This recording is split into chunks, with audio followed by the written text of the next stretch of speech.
Okay.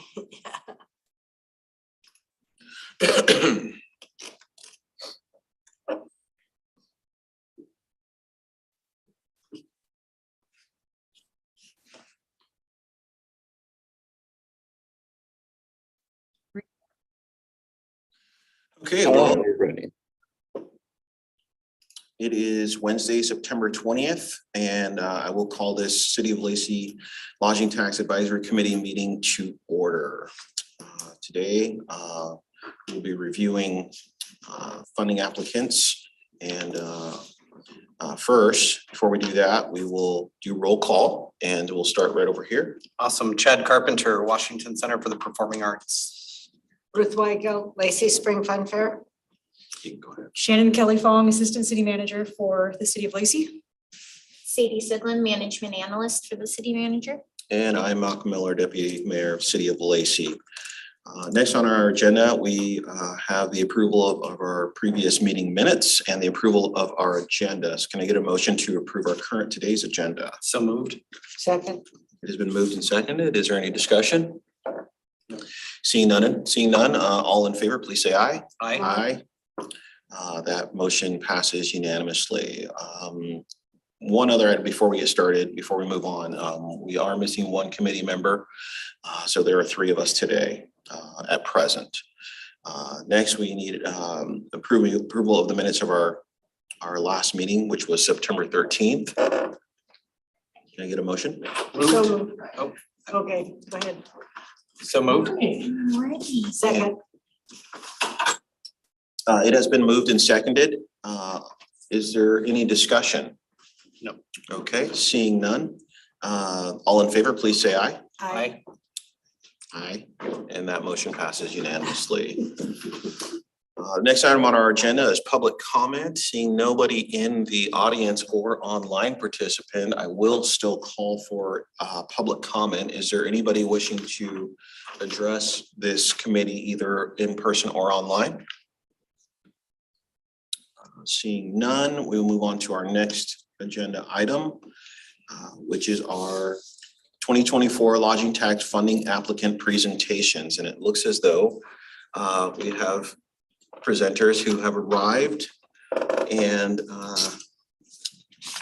you guys are presenting for the city, I take it? Yes. Okay, and let's just move to your presentation topics, please. Deputy Mayor, if we could for just a second, I'd like Sadie just to maybe give just a recap and overview of what we're looking to do today, not only for the benefit of the LTAC committee, but for anybody who might be watching online as well. Absolutely. So today we have interviews scheduled with all of the applicants based on last meeting's request to have called back for the meetings. You have a copy of your schedule here and a copy of the questions applicants were asked to prepare answers to for their interviews today. Our first interview will start at 8:45, doing all of the City of Lacey applications you requested more information from.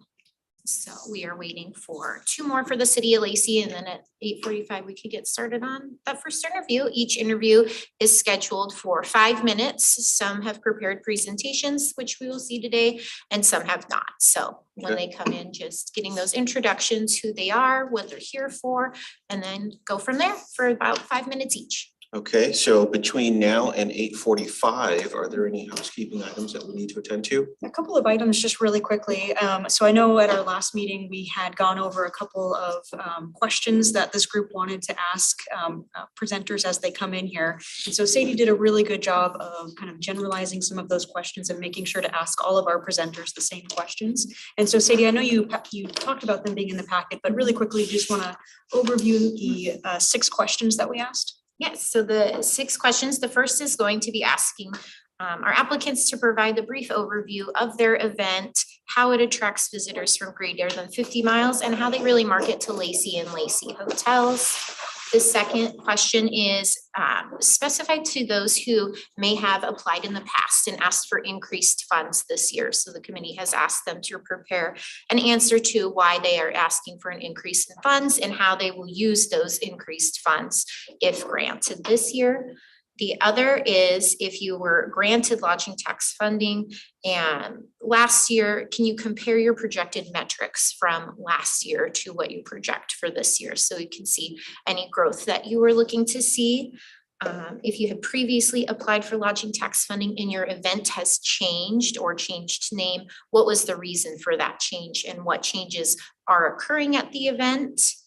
If you have an event, what is the duration of your event? So how many days, kind of clarifying on that multi-day or single day occurrences that we discussed previously, and what the cancellation policy for any events would be in the event that you had to cancel. And the last question was, if your event did not receive the full funding amount you requested or any funding, how would that impact your event? Or in the case of marketing and capital projects, how would those projects be impacted if they didn't receive funding? So all of our applicants should have answers to those as they apply to their applications for you to review. And so we've asked those 6 questions again, based on some of the feedback that we received at the last committee meeting. But this is also a time for the committee to ask any questions that might come up during presentations. So we do welcome any additional questions to that as well. Some things I do want to point out that we're trying out. So this is, again, you all are helping us as we try out some new systems. But if you actually look to our screen right here, one of the things that we requested, again, given the number of presentations that we have, is to keep them very succinct. And so we asked the presenters to be 5 minutes or less.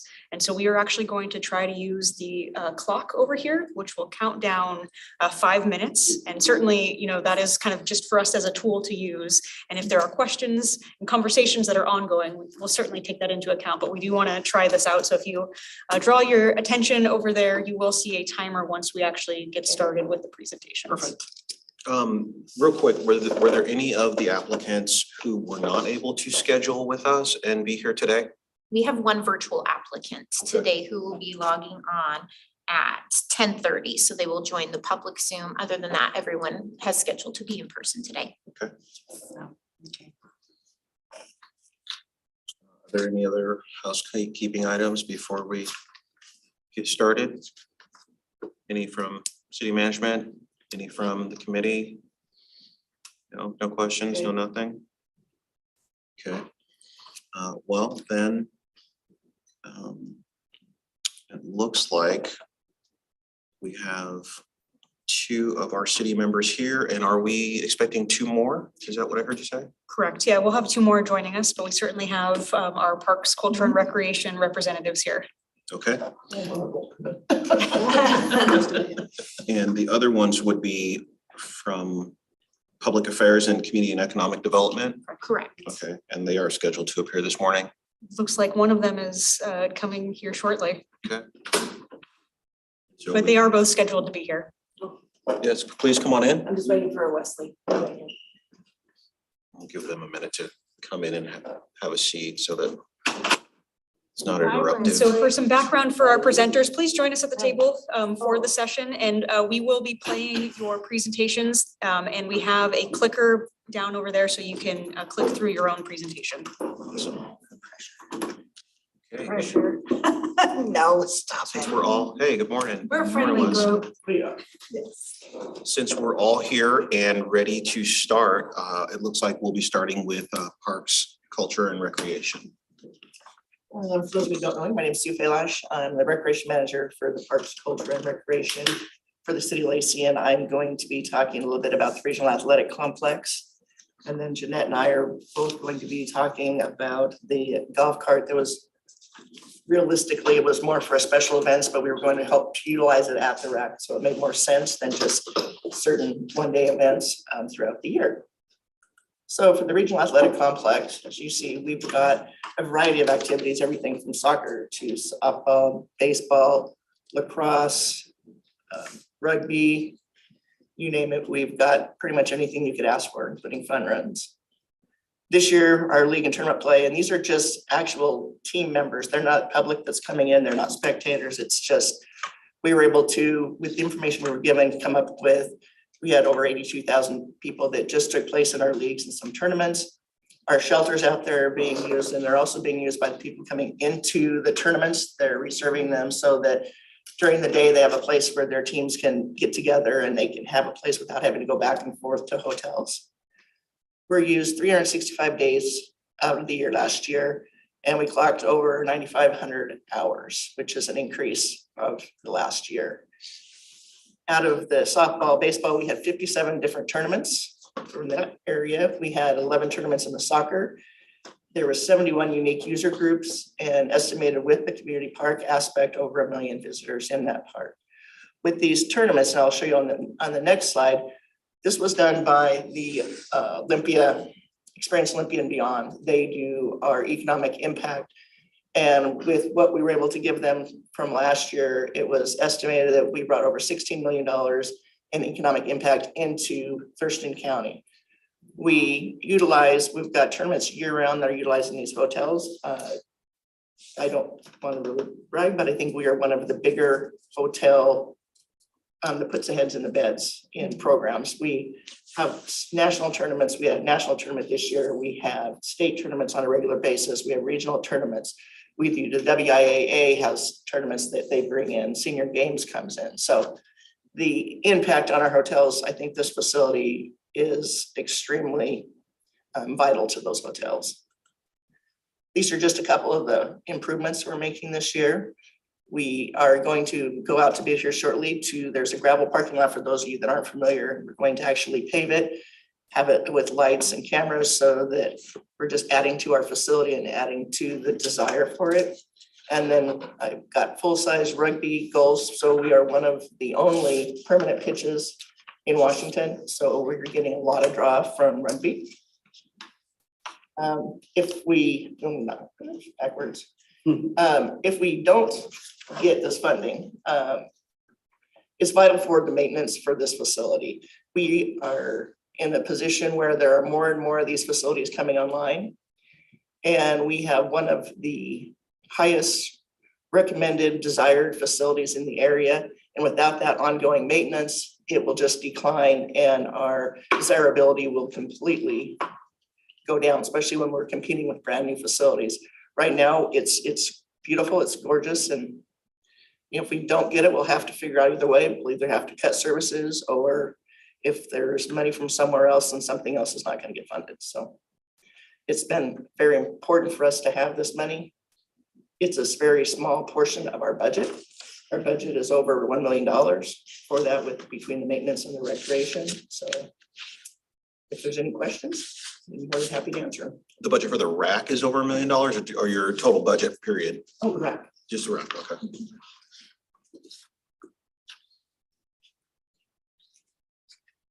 Let's see. So I think we were wanting to address increases. Were there any increases for the city's asks? Not on the Not record, on no. this one. Okay. And this is just for the maintenance and operations portion? That's what it goes into, yes. Gotcha. And so, oh, well, the field request, never mind. No, I'm good. And is that, do you want to move on to the next?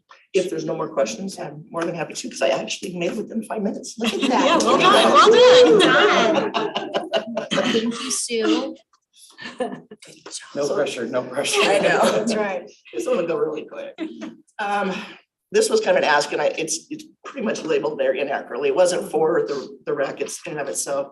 The whole reason for wanting this came out of the special events and a lot of the facilities. Now I'll let Jeanette talk a little bit more about the needs on the special events side, because that was pretty much what spurred this. And then we'll talk about how we can integrate it within the rack. So we find at our events, we're covering a lot of ground with it all day, go, go, go. So oops, click the wrong side. And I'll click See this. there. Okay, so there's a picture of July 3rd fireworks show. Obviously, there's things happening all over the park at the same time. We do have, the maintenance folks have the gators that they're going around picking up garbage and stuff, but our staff need some way to get around and connect with folks. Our lighted parade covers, our staging area covers a mile up and down the streets off of Lacey Boulevard. And our staff is pretty much at a full sprint for about an hour trying to connect with everybody. We're also looking at adding a judging portion this year for our entries, which would take place in that staging area. So to be able to have a judge, maybe a city council member or something, be able to ride around in a golf cart and do the judging would be super helpful. Fun Fair is another event. We used to borrow a golf cart from the police department. They no longer have that available, but it's another 2-day event where we're running all over the place, things going on. The golf cart would be a nice addition. So we did some research. We were able to find a used one for the price we're asking for that's been refurbished from golf cart use to something that would be more useful to us with an extra seat that folds down that we can haul equipment around and that kind of thing with. So that's what we're asking for. Oh, And and, then, forgot add to about that, that. just to make it a little bit more, one of the things with the golf course, we don't want to just get one that we're going to use it for 4 or 5 events, which could grow as we continue to grow. But they'll be stored out at the regional athletic complex. And if you look at the size of that, when we have, a lot of times we've got soccer going on, we've got tournaments on the baseball complex going on, or your people that are coming in and wanting to, we had a group yesterday as an example, that wanted a tour of the facility and they wanted to see what it was all about. Well, we're having to kick one of the maintenance staff off of their gator and put them in a gator, which has, the garbage and all this stuff. It's just not really appropriate. So we would be able to utilize this throughout the year when it's not being used at special events to help with, whether it be Polynesian Fest or even the Juneteenth, when we're running back and forth trying to get stuff from place to place. It would be nice to be able to have an extra vehicle that's not taking it away from the maintenance side. And it's also important that if we get this golf cart that we're looking at or one like it, if it sits for most of the year, the batteries are not going to last. So it's more valuable to have it used more regularly than just sitting. So. Awesome, thank you. That's That's our golf cart. any questions on the golf cart. I don't have any. Oh, you guys are too easy. Come on. Next.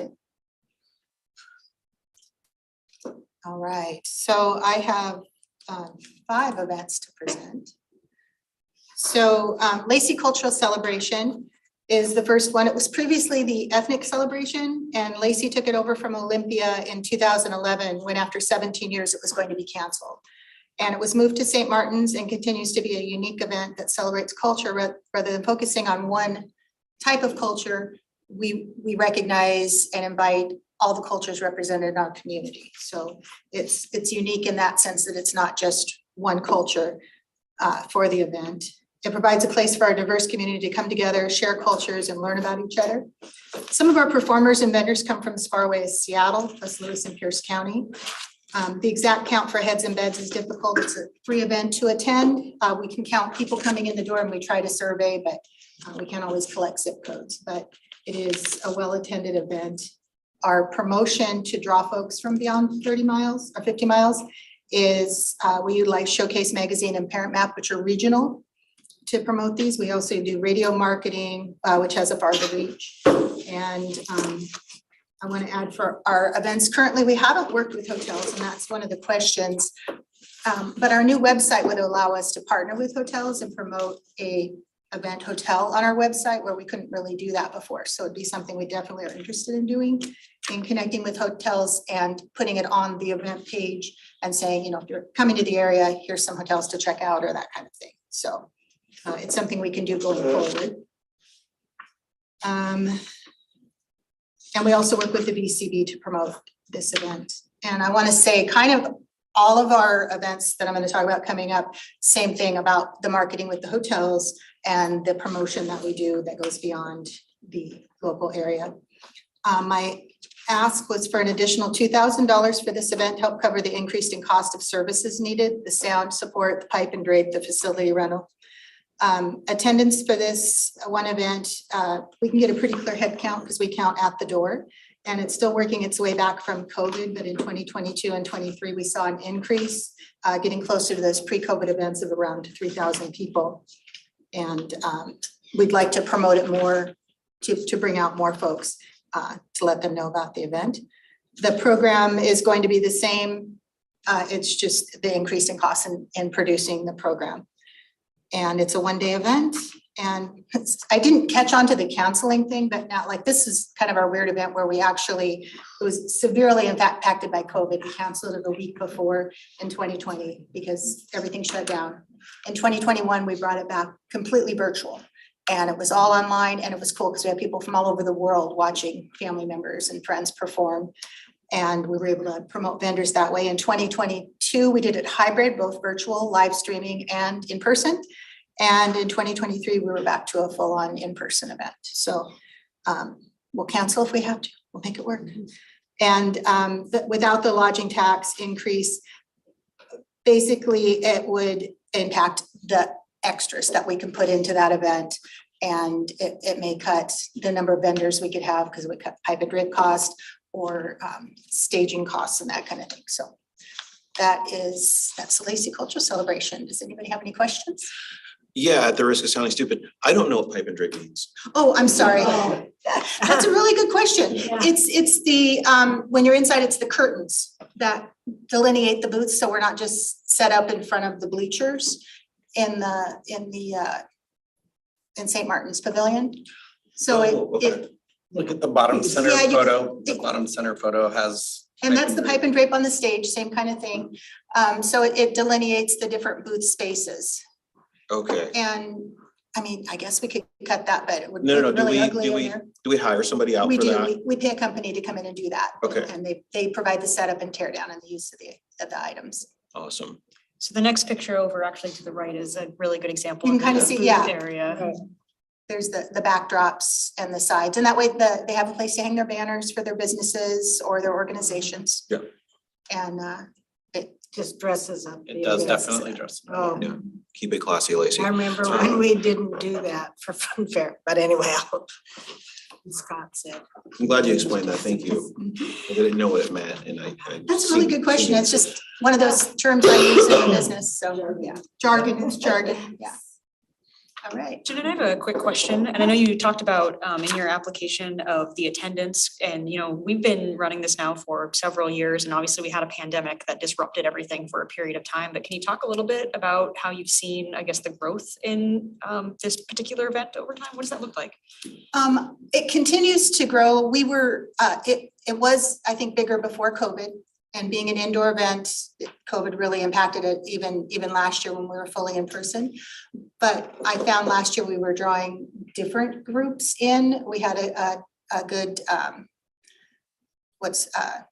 island group that came up from Pierce County that was really well represented and brought some more people to the event. And it's gonna continue to grow. And we do a really cool thing too called the passport activity, and all the kids get a free passport book and they go around and they get stamps and they talk to all the different booths to learn about them. And so that's another draw for the families to come out and encourages the kids to participate. So and honestly, in all of our events, post-COVID, I feel like everything's growing. People want to get together. They see the need and the importance of connecting with one another. And so I expect this event also to continue to grow. As a volunteer, and some of you went to that last year, I can attest that it's a very welcoming event. They have a booth or an area that support people with disabled or handicapped. Yeah, sensory what they're Yeah, doing, their that support, was so it's very inclusive. Went to 4 of those last year. One at the Tacoma Dome, one at the Technical College in Tacoma, one in Olympia, and one here in Lacey. And I was gonna say. I'm glad we have one. And it's the amount of people that show up is pretty impressive. And so we have and it doesn't surprise me that on the Pacific Rim that we have a really great Islander community or cultural celebrations here in this part of the world.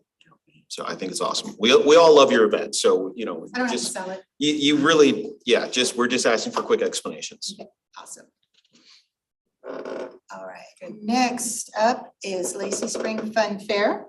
Fun Fair celebrated its 35th year in 2023, and I'm excited to share that Fun Fair is the winner of the Event of the Year for South Puget Sound area and is also nominated for the Washington State Event of the Year by the Washington Festivals and Events. So it's a pretty big honor. We just found out this week.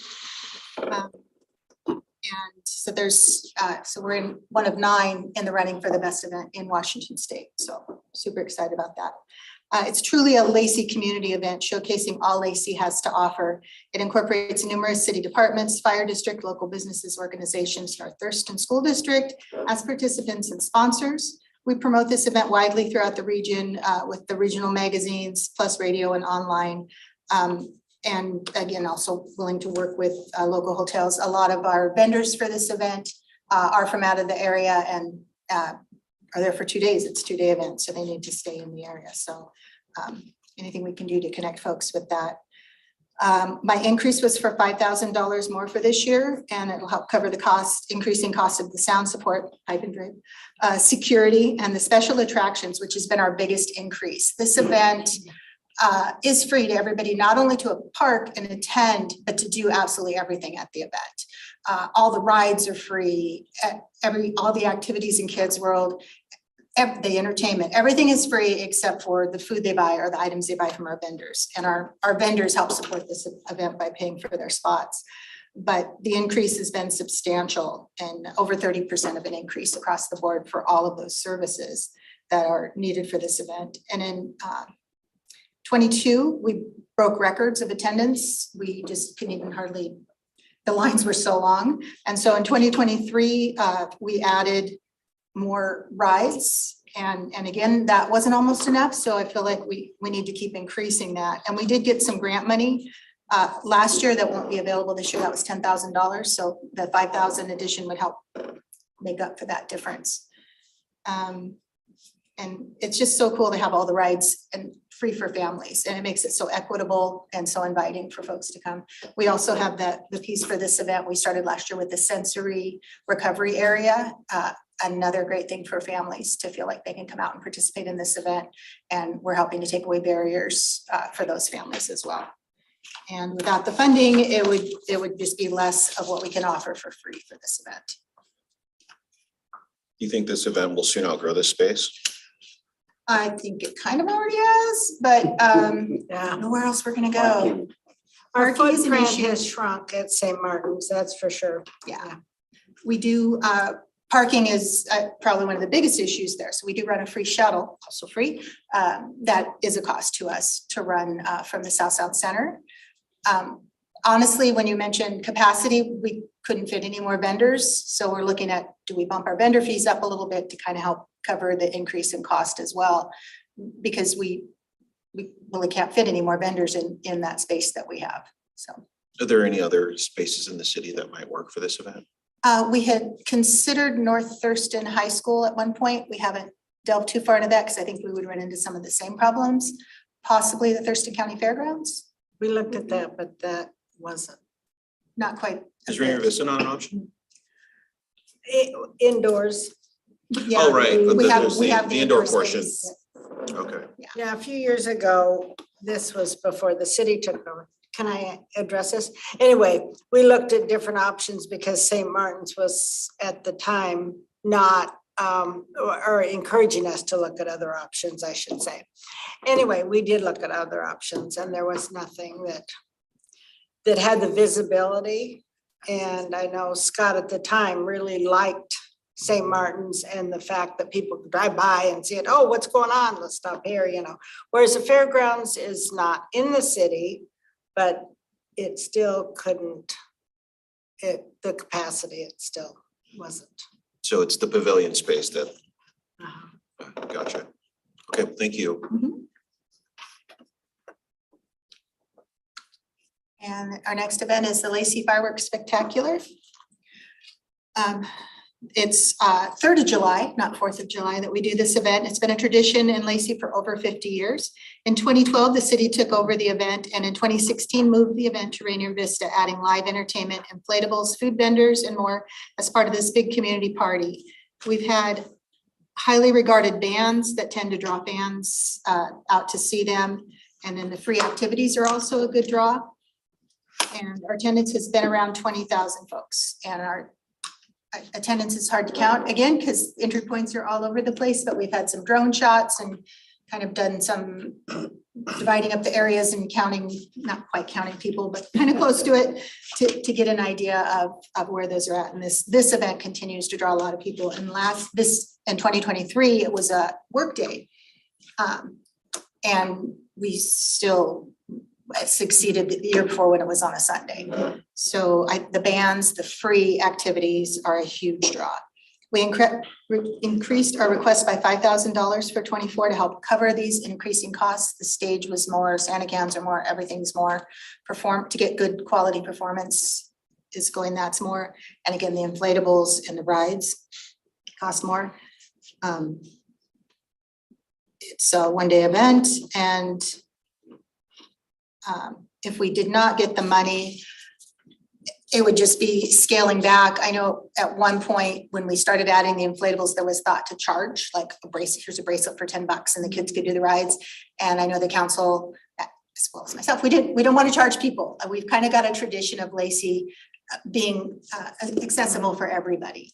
And so in order to kind of keep offering that, and again, if you consider we went from 5 rides the year before, or 5 activities in the kids zone, I think we had 8 this year, still really long lines. So I'd hate to cut that back down if we had to. And honestly, we cannot cut Santa cans or the lighting or the stage. So that's probably where our cuts would be, would either less expensive entertainment or less rides. And we also are maxed out of the food vendors, and they pay to be there. So we can't really expand that area either with the food vendors. And we could charge them a little more, but that wouldn't really cover the cost of rides and things. So any questions on July 3rd? So I noticed over the last couple of years, the layout has changed a little bit, Mhm. and that's to accommodate the growth. Yeah. Is there gonna be, does it almost seem as if there needs to be another layout adjustment, or is this our really great layout that we have? I feel like it's pretty dialed in this year. And so one of the things we've done is move the kids zone into the ball fields where it hadn't been before, freeing up more space for food vendors and families to gather where it had been outside of that. The drawback to that is having to close it a little early and get it out, because that's part of the blast zone. I really like where our stage is now. It's the most visible, and the fireworks are in a good spot to launch from, with the natural fencing around it for safety. So I feel like our layout is about as good as it can be for that facility. Gotcha. Do these dollars, the cost of having staff there? I know This that doesn't include any of this that. doesn't include any of That all that. comes out of just our regular city budget. Right. For special events. Does anybody else have any? Oh, and the fireworks are paid for by sponsors. Okay. And that hugely supports this event. We also had a sponsor this year for the kids zone that covered quite a bit of the cost of those rides. Yeah, we have quite a few sponsors. Mhm. Yeah. To read their names. Can I say something about our city events? At Fun Fair, we often hear people come up to us and say, this is what the great thing is about living in Lacey. You have so many events that are free that we can take our families to, and it doesn't cost us anything. So, we're always being praised for that at Fun Fair, I know. And can I add also the photographer that we hire for the city that comes and does our events, he's from Gig Harbor, right? Gig Harbor. Yeah. And he always is like, you guys have the best events, and I know he goes He around. does to a everywhere, lot of but events. Yeah, he always is very complimentary to our events, how much fun it is and how many people are there, and We take full advantage of the spring and summer to get people out to doing stuff. Exactly. for No. sure. All right, what do you got next? All right, next we're going to more summer, Lacey and Tune. Not that I have anything to do in the summer. Kick back, go on vacation. Lacey and Tune Entertainment Series. The noon concerts begin in 1995. We're getting close to a big anniversary here not next year, but the year after. To give people in the various office buildings around Hunter Park and Lacey family something fun for the summer. It actually started before that stage was there. The stage was put in there for these concerts. It used to be, it happened on a flatbed truck in the park that was brought in, and generators. over the years, children's entertainment was added and then movies in the park. Currently, we run 6 weeks of noon concerts, children's entertainment, and 4 Fridays nights of a concert plus the movies. Attendance this year was around 7,000, which was up from 2022. Again, people wanting to get out and get together and have experiences. Our performers come from around the state, out of state, and some bands have a following that will travel to see them. We had a couple of Friday night shows that I had people coming up to me and they were from Centralia and Seattle. And it's like, oh, I got to see, Heart by Heart was one of our bands. And it's like, I get to see them for free. I'll drive all day. I don't care. And then we had a CCR revival band. And again, people came from all over. And the Olsen brothers are a huge draw. So we, again, promoting it far and wide and bringing in people that other people want to see. And again, it's free. So people are always excited to come out, and it's supported by sponsors, which is a huge help, in lodging tax. Our increase was for another $5,000. And in order to keep bringing in the high quality performance that draws the audiences, that's going to help us do that. Without the full request, we would need to choose less expensive performers or cut the number of shows. And we currently do 16 days or 16 events for this in the summer. And I feel like it was more than a 30% cost for performers after COVID. It's like everything just went way up. So we were like completely maxed out even with our city budget to try to cover the professional services this summer. So yeah, that would be our answer to scaling back is maybe and we pay to rent the movies as well. So, and those have gone up. So one less show might help us spread the money out further. But Rent the movies? Huh? Rent the movies? We have to pay for the licensing. I know Oh, so you can okay, rent so them this- cheap, but This is the band during the day and then the movie at night? Is We, that- on Friday nights, we do a band at 7 Mhm. and then they get off, it gets dark, and we start the movie at dusk about 9 o'clock.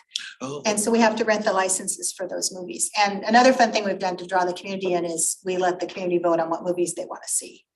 And so we do that in January, February, and then schedule accordingly to the top vote getters. So that was really fun. And I think it really brought out more people this last year to the movie nights. We averaged about 250 people each night for the movies. A little more come out for the concert, some leave, new ones come in. is that this? Yes. There's a picture of it up there in the top. It's a little bit, I don't know if you can move that little. Oh, yeah, there's a movie screen up there. So yeah, and the kids' entertainment is Tuesday night. Those are things like you can see up in the corner, which you just covered there, but the magicians, kids dance, sorry. There's no room for your stuff. To the left. To the right. are you a walking advertisement? Welcome. No, I kept this because I wanted to attend and make sure that I got to, and I actually recommended one of these bands to Jen. I actually picked one because you recommended it, so. Yeah, so just an effort to make sure that I get to our events. Yeah, so anything else about Lacey and Tune? It's like a well-established program. This year, we had a lot of hot weather and that might have deterred a little bit of our attendance, but I tell you, that park is perfect on a hot day. Even at noon, we have shade with the trees there and a nice breeze. And we also, this year, we give out free fans to folks, little hand fans. I was always surprised how many kids are there. Yes. Yeah. Families with children, like little 4-year-olds getting up and dancing. Back when we even used to have bands like Jude Bowerman and stuff like that. It's fun to see the kids participating and they love it. It was, my granddaughters were able to come to the Beach Boys concert and then we'd gone down to the beach afterwards. We were down in Cannon Beach and they heard music on the radio like, Grammy, that's your band. Like obviously I picked a famous band because they're on the radio downstairs. So, but they were up dancing and having a really good time and it's something that adds so much to the community to have a place for families and people to go and get together with others. And with watching the movies, to watch the movies in the park, it's a really unique experience. And we've gone to a point where so much we're at home on a screen, watching in our home, but to hear people reacting together to a movie and laughing and reciting lines. We had Princess Bride, so there was a lot of line reciting.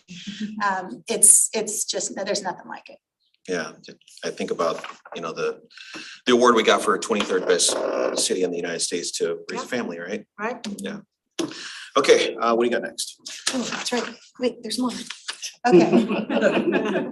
Not that I don't have anything to do, but I got super excited about this new idea of a glow in the park event. There is such a thing as balloon glows, giant hot air balloons that light up and can react to music, and also drones are kind of the new thing in the sky. And the drones can be programmed to create different scenes and all kinds of stuff, and I'll show you a little video here in a minute. But this is really unique, and I went to an event in Lakewood, so there is this event where they have these two things among other things. But there's very few drone shows in Washington currently. And there's also even less balloon glow events. This is pretty unusual. And as I've seen them come out, I've kind of tracked them on social media. Edam Claw in 2019 did a balloon glow, and they had so many people, it was like clogged up the whole town because everybody wanted to be there and see it. And so it's something unique that would bring people from far away to see it. We would do this event on September 7th next year.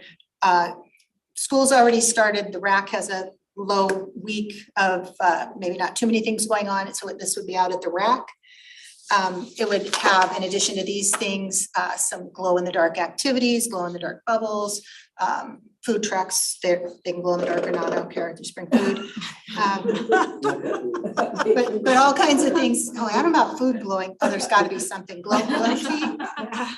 We came up with so many different ideas that we want to do to enhance this. But unfortunately, it was kind of a late thought and isn't in the budget. So in order to support this event, it would need to be lodging tax and sponsorship money that, and super easy sell for the sponsors because they literally can get their name in lights with the drone for a price, or have their logo on the balloon baskets or some other VIP type things. So if it didn't happen with lodging tax this year, we would look at putting it in the city budget next year, maybe a lower ask for next year. So let me see if I can. Would this be something that is, if it is approved this year in this cycle, then would it be offset next year? Yes, Okay, well, But- next year as in 2025. as in 2025, the next ask. The cycle. next act would be Yes. lower. I think that's what she was. So you can see how close, I mean, people can get right up to the balloons. These aren't specifically to this music. There was Heart by Heart was actually the band playing at this event. So they were just lighting up. So you get to watch the balloons get inflated, and it was just really pretty cool. Yeah, they'll bring 5. Okay. Okay, my next one's starting. Sorry, I don't know how to stop. Oops, I'll get it. Stop that one. I'll get it. And then move us out of the way. So this is the drones behind. Okay.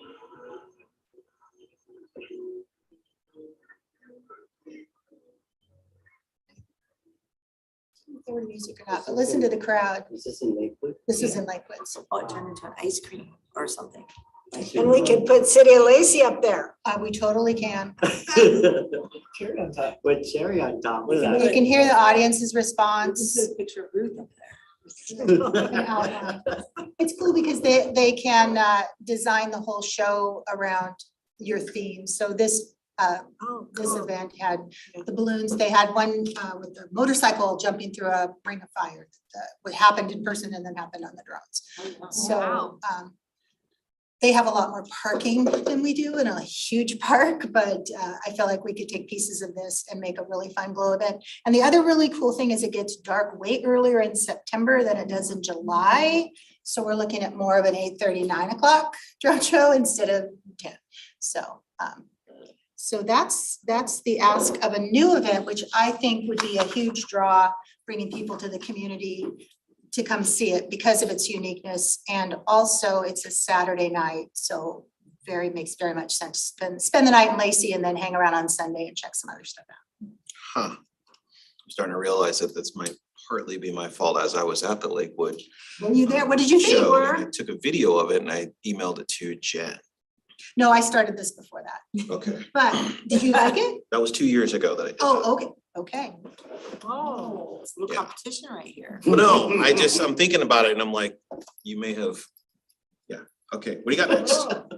That's it. That's all I So want. being a Are you different sure? set of people I'm to like- the rack too. Yeah. They bring a different audience, I should I'm say. next. And that's the one thing that's nice about the rack is we can do things like that. Right. You know, we've also done dog shows and, you know, whole different demographics. So for those evening shows at the rack, do we get commentary from the residents nearby, from the, Yes, I'm not, as long as it's not too loud, we're okay. The only thing we've had is not so much the evening, is when some of the tournaments that are starting real early and the tournament directors get on the mics and no, that's 5 a.m. Yeah. that Sure. we got a little bit of angst for that, but we have Yep. not had any issues with. We had Polynesian Fest and we've had fun runs with bands going in the evenings, but it's not been an issue. All right, all right. I know how it is to hear 5 a.m. stuff, even if it's just a lawnmower. A lawnmower. Yeah, that happens. Goodness. Okay, thank you guys for your presentations and bringing to us the reasons for your increases and the scope of your events for the upcoming season. And it looks like we're gonna continue with some city stuff, and it looks like we're gonna be looking at the banners, and Donna's gonna be presenting. Great, well, thanks for inviting me. I'm Donna Feliciano and I work in public affairs, in case any of you don't know who I am. I'm here to talk about the Limitless Lacey banners. Okay, so the banners that we currently have, which we had an ask out in 2022 for 10,000, are currently, sorry, you guys, I'm sorry, you can't see that. Do you want me to move this over? Anyway. The current locations are out in Northeast Lacey. If you can see right here, this little area right here, this is blown up right here. So it's basically Marvin Road, Martin Way, Galaxy and Quinault. And what we did was strategically try to place them in places where people would be coming into the community. Excuse me, so we all know, you know, the people come off the freeway there or maybe up Nisqually Hill. So they can see the banners, and it kind of creates a welcoming, inviting. I don't know how about you guys feel about it, but when I go to a place and I see these really colorful banners up, I always think, oh, this is really cool that they care about what people think about their community. So here's just a couple different ones. If you can see, we kind of have a theme of just a verb and then where you could find that. So the one to discover, it says Great Cuyo Park, which is coming.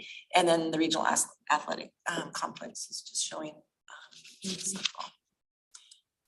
So some potential for future locations is basically right around here. So if you, here is the city hall. Sorry, you guys, it's hard to move this thing around.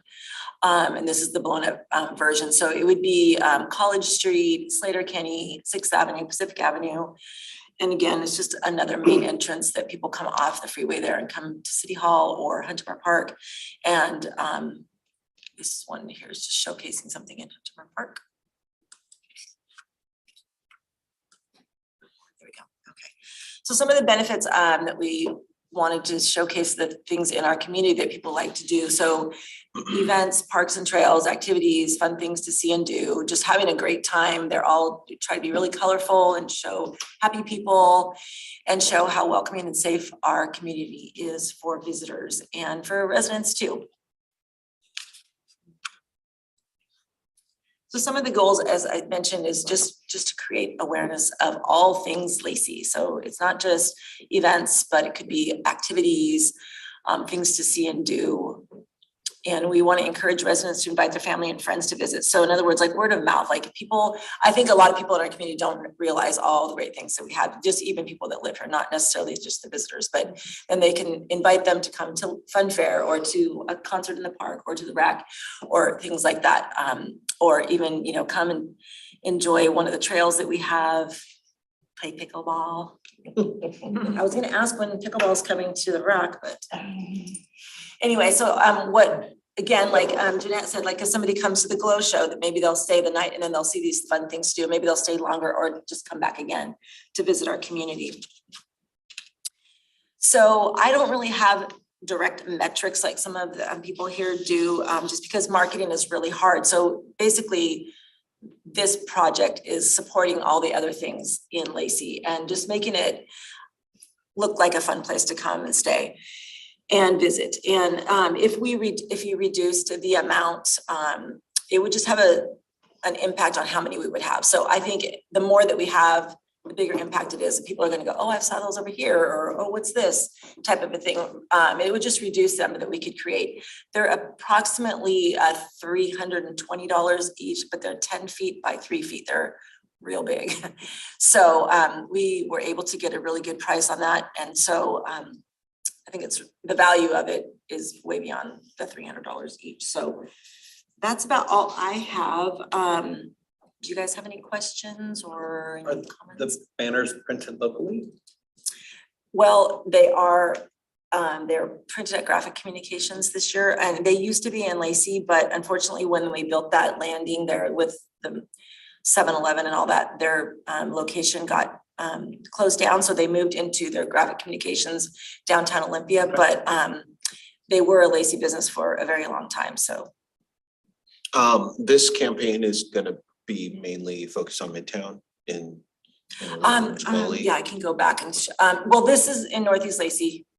Oh, okay, so, I went the wrong way. So while Donna's trying to figure that out, so we would be, again, focusing on areas coming into the city. okay, Midtown has its own branding, and Right. so we want to make sure that we are consistent with the Midtown branding, and this would be something outside, but still around that area, again, where we see a lot of vehicles moving in and out. so we'd be focusing on entry points. Correct. Gotcha. Would that include Rainier Road?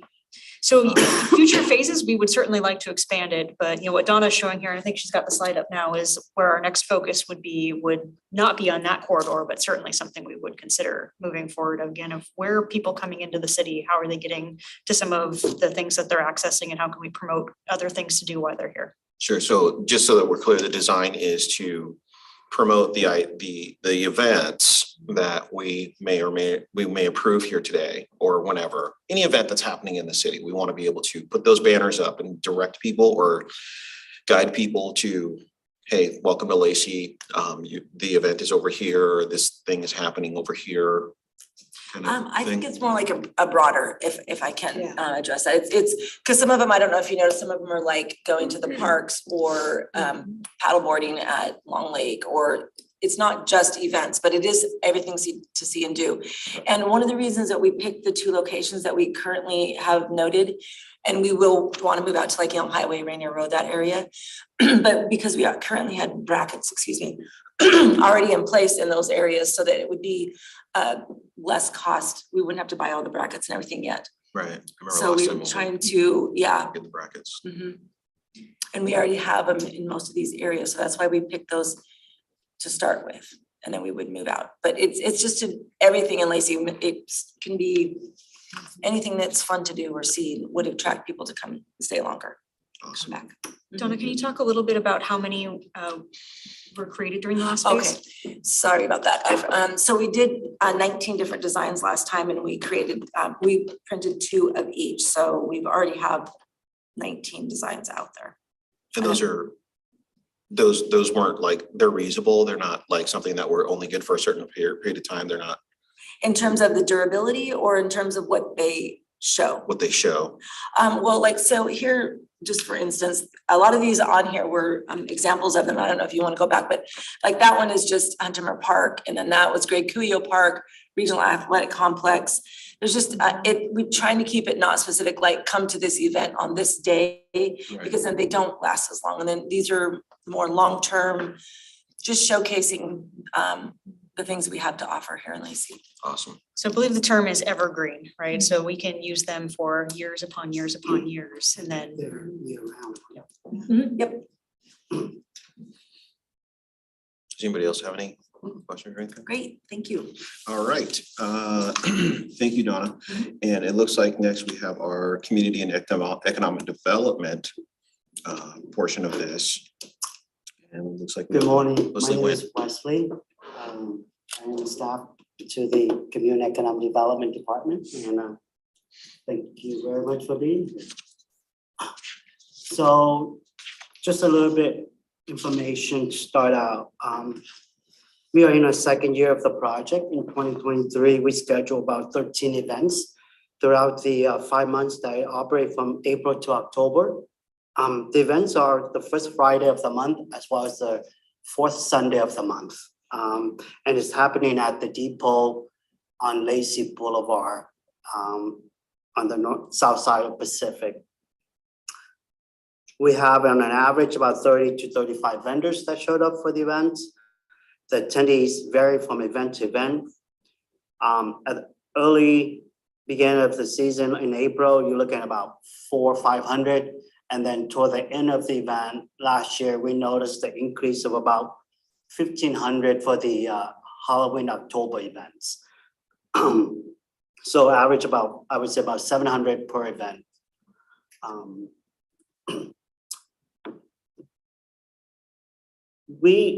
Again, I mean, these are just average number. We really don't track where people come from. For the last 2 years, our events have typically attract local attendees.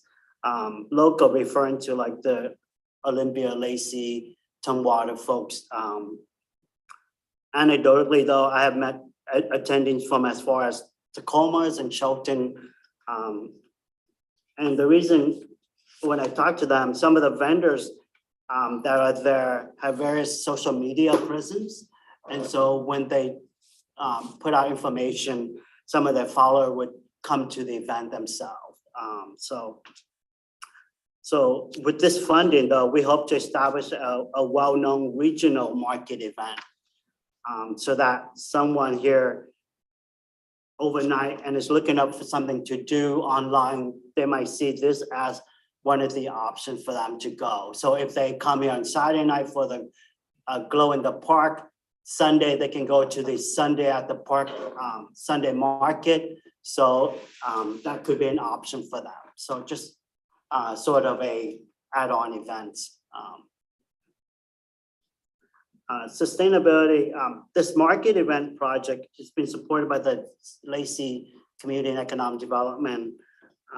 Currently CD provide about 35,000 for the 2023 season. The market also generated approximately about 15,000 from vendor fees for our 13 events. These fund totals allow us to contract a service of event coordinators to organize the event. She recruit the various vendors, schedule entertainment acts, market the event on various social media, and also set up the event and break down the event for us. When should I schedule it for? Oh, gosh. Today. Thank you, Siri. Speaking of events. That is hilarious. Sorry about that. Our goal for 2023 is to elevate the market so that it become a regional known and go-to activity in Lacey and to the larger region. The 50,000 request is to help make our goal possible. The fund will be used to book family-focused live entertainment acts. The hope is to book musicians, magicians, and other acts. We also book phone cannon operators, DJs, and dog show promotions to make it family-oriented events. Without these additional funds, we still would do the event in 2024, but it might not be big or attract more attendees. More of a local market event, less a regional. We don't have this additional funding. We'd like to elevate this event to make it more a bigger regional event is our goal. So yeah. Yeah, so this is the last slide. Just want to say thank you for the Large LTAC Committee for inviting us to this, to share some of our slides.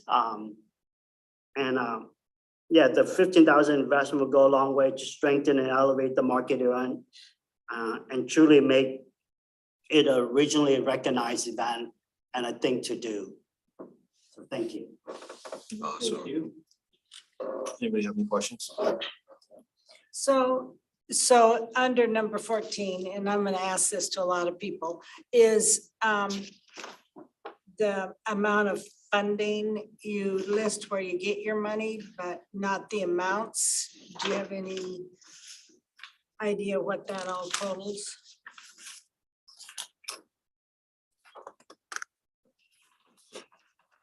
Number 14.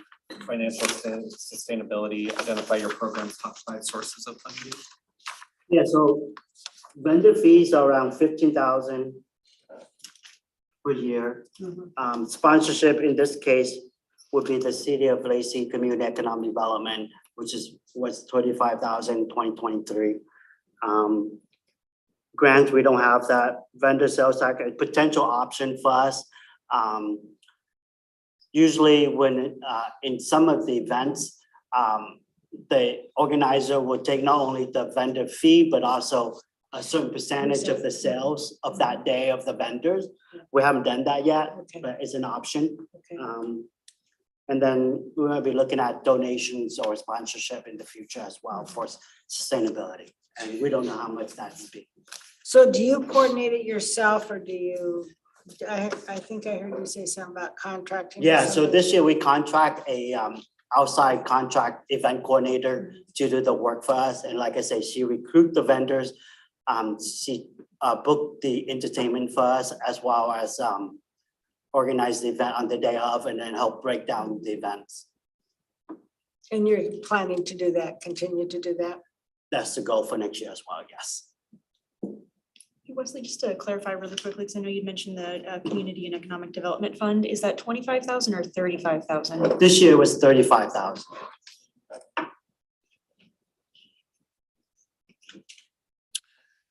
I've driven by and seen your event and been compelled to stop and see what was going on and ended up stopping, having and kind of browsing through all the vendors, hanging out a little bit, having a good time.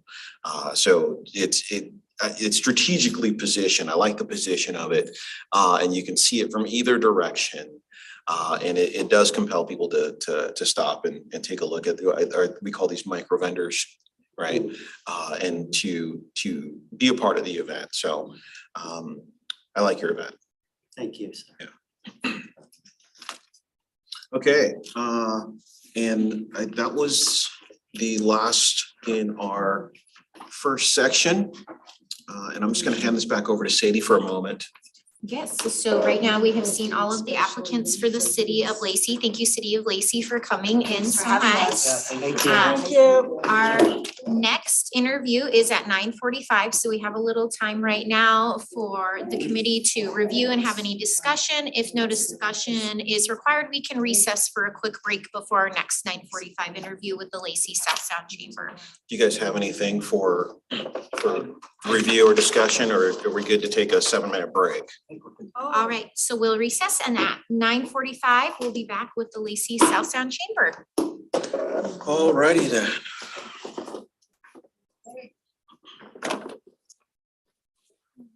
Let's go ahead and catch up on any quick phone calls. It wasn't gonna be exactly warm today. Morning, Blake.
All right. So it is 9:45. Right now, we have scheduled the Lacey South Sound Chamber to come in and review their applications for tourism and promotion, the Lacey South Sound Chamber Golf Classic, the Lacey South Sound Barbecue Festival, and Winterfest Sip, Savor, and Shop All. Today, we have Blake joining us. Well, good morning. Thank you for having me, everyone. Appreciate your time.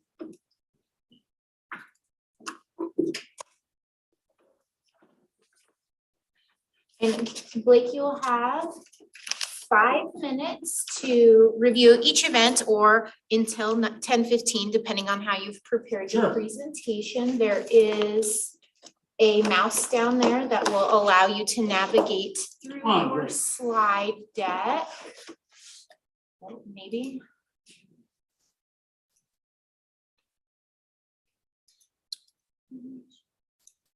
Was South Sound Chamber on packet? It must have been on packet 2 because I printed packet 1. I think it was packet 2. So I can confirm that really quickly here for you.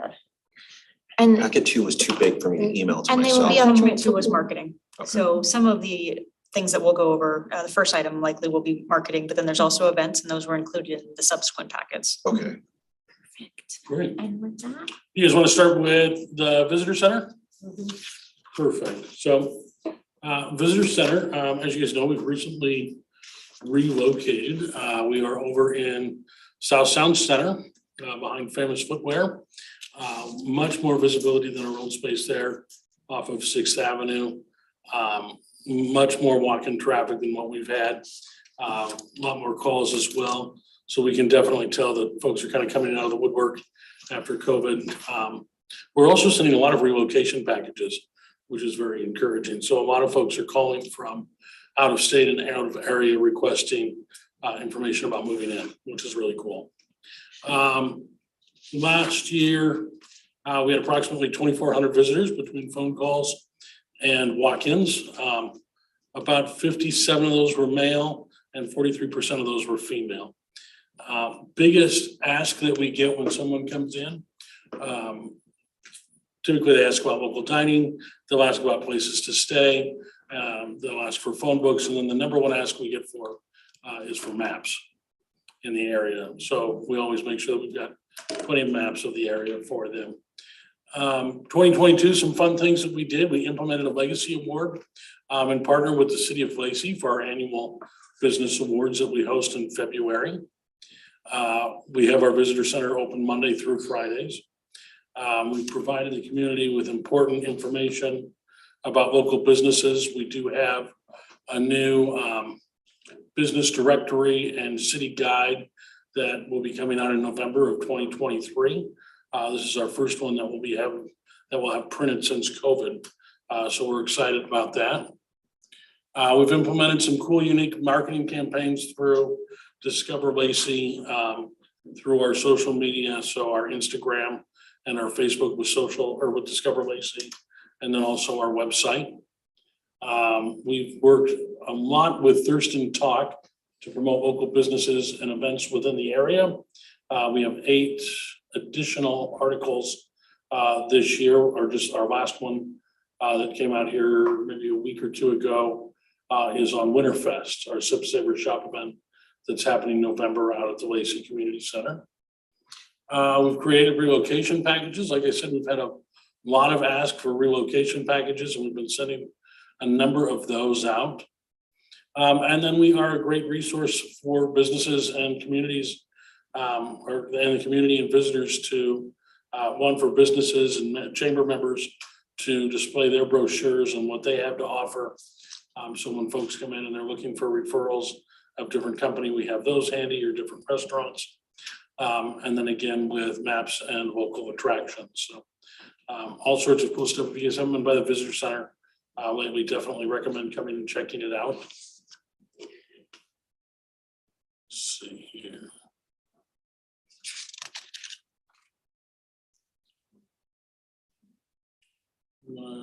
1 second, I'll get that.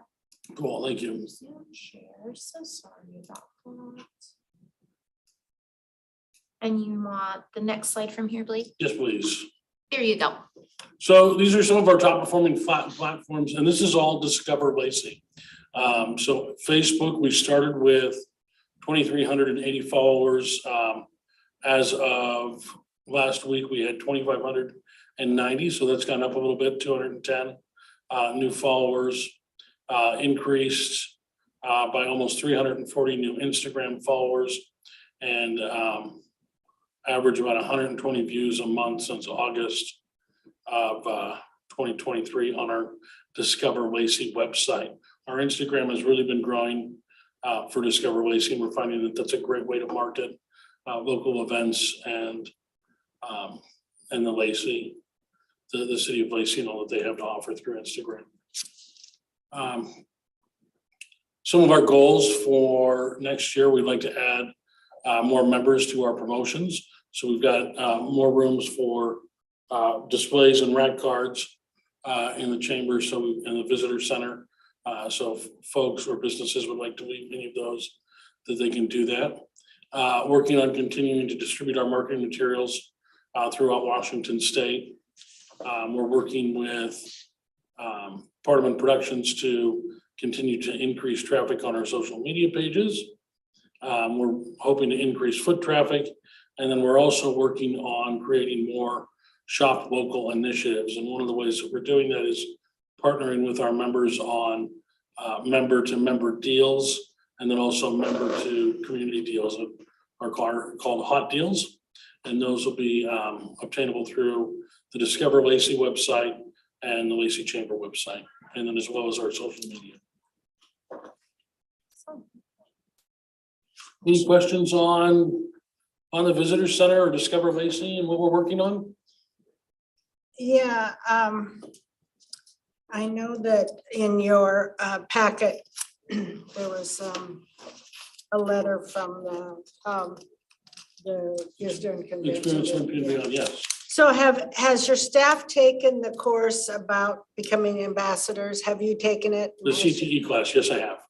Okay, has anybody else in your office? Cheryl is set to take it, but she has not taken it yet. And Cheryl and I are the only staff members at this time. Okay, do you have volunteers too that come in then? We had an intern last year from St. Martin's, and we are working with getting an intern. We do have a number of ambassadors. Some of our ambassadors have gone through the CTE program, but not all of them. Okay. So, yeah, so then I guess is what I remember this from years ago, you had the volunteers that would come in. So when you guys would have to be gone, then Right. you would still be open, so. And so we're working actually to get an intern. Mhm. And then that way, because so we are gone twice a month, once for South Sound Connections and once for Forum. And we're gone for about an hour and a half for each event. And so while we had an intern from St. Martin's, it was nice because they were able to stay there and keep the visitor center open. During the summertime when we've had those events, we've had to close for that hour and a half on those Forum days and those South Sound Connection days. And then we prepare a packet each month, every quarter, when we send in for our LTAC dollars that we give to Rick and his staff that share those dates that we've had to close for those reasons. And so is there any way, because when I've gone there to Chamber, it's like one time I walked by it and didn't realize that I had walked by it. The signage doesn't, is there? So we did put some new signage on the front door. Oh, you did? Yes, Okay. which has helped. And then we do have the signage up on top of the building. I would like to get some A-frames, and I talked with CDC, and they're cool with us putting some A-frames and some temporary signs out. So we can work on that and have those there at the corners of 8th Avenue when you come in. Yeah, because I've walked right by it. Oh, okay, you know. Yeah. Any other questions on the marketing portion? Okay, then let's move on to the Golf Classic. So the golf tournament this year was a awesome success. How do I get back to the slides for the golf tournament? We moved it out to Capital City Golf Course from Hawkesbury for the first time in a number of years. We actually oversold the golf tournament. We had 148 participants or 148 players. We had sponsors at each and every hole. So in total, we had, gosh, probably around 250 folks who participated throughout the day at the golf tournament. Lots of fun was had. It was very, very successful. We used the $5,000 in LTAC funds to help with marketing the event.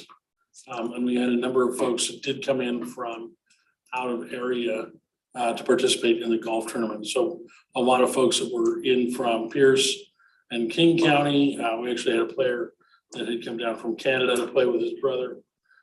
So even drew some folks from out of country, which was really cool. And I apologize, Blake, did you send the golf tournament with the chambers slides? I don't see. I did, so we had the LTAC slides, and then I had barbecue, golf, and Winterfest, all three in one. They're all in the package, so I mean, it's just a reiteration of everything.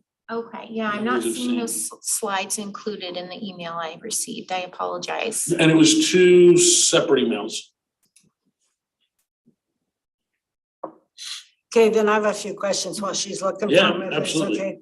So, you're saying that your money that you get would pay for the venue cost, but isn't that what your fees, your golfing fees usually? Golf fees do go to cover a portion of that. This is a way for us to offset, and then we also advertise this in Thurston Talk. We do some radio advertisement as well. And then we have, we push it out through our social media platforms. And then we have some print advertising that we do, posters and whatnot that we'll But put up number through other golf 12, courses. excuse me, but number 12 says venue cost to Capital City Golf Course would be the $5,000 that we give you. But I thought, not most, and I don't know, because North Thurston Citizens for Schools has a golf tournament. And the fees that we charge a golfer pays for the venue. Right, so this is a way for us to offset those fees. And then to have a larger budget for marketing to get more businesses and more folks in from out of the area. We had, like, as I said, a number of folks that came in from Pierce, King County that played and stayed overnight, either with relatives or some in hotels.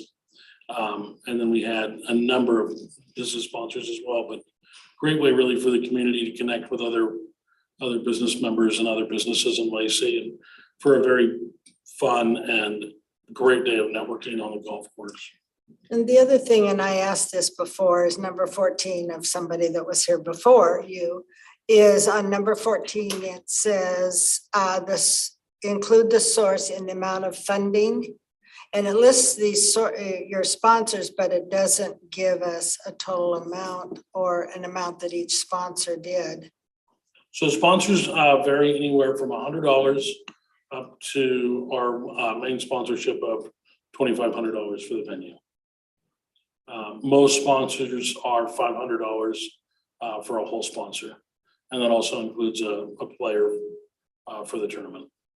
So can you give us kind of can you give me kind of how much money you bring in for an event sponsorship total overall? Oh, so we do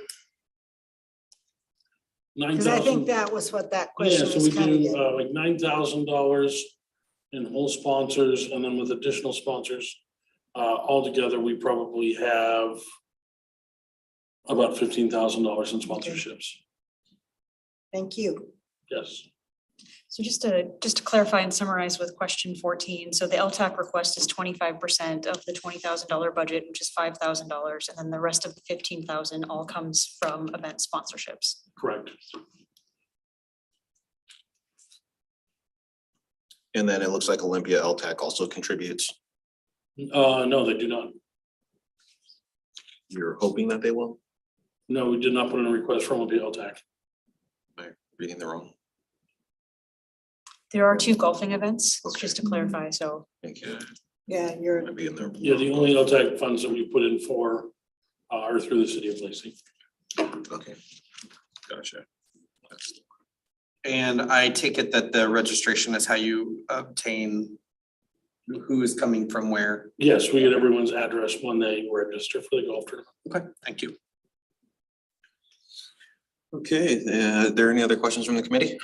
So, yeah, I actually have one more, just to clarify, and I'm kind of going off of what you were talking about, Ruth, but we've talked about the LTAC dollars and the event sponsorship. So are there actual fees then also to play? yeah. Yes, it's $125 per player.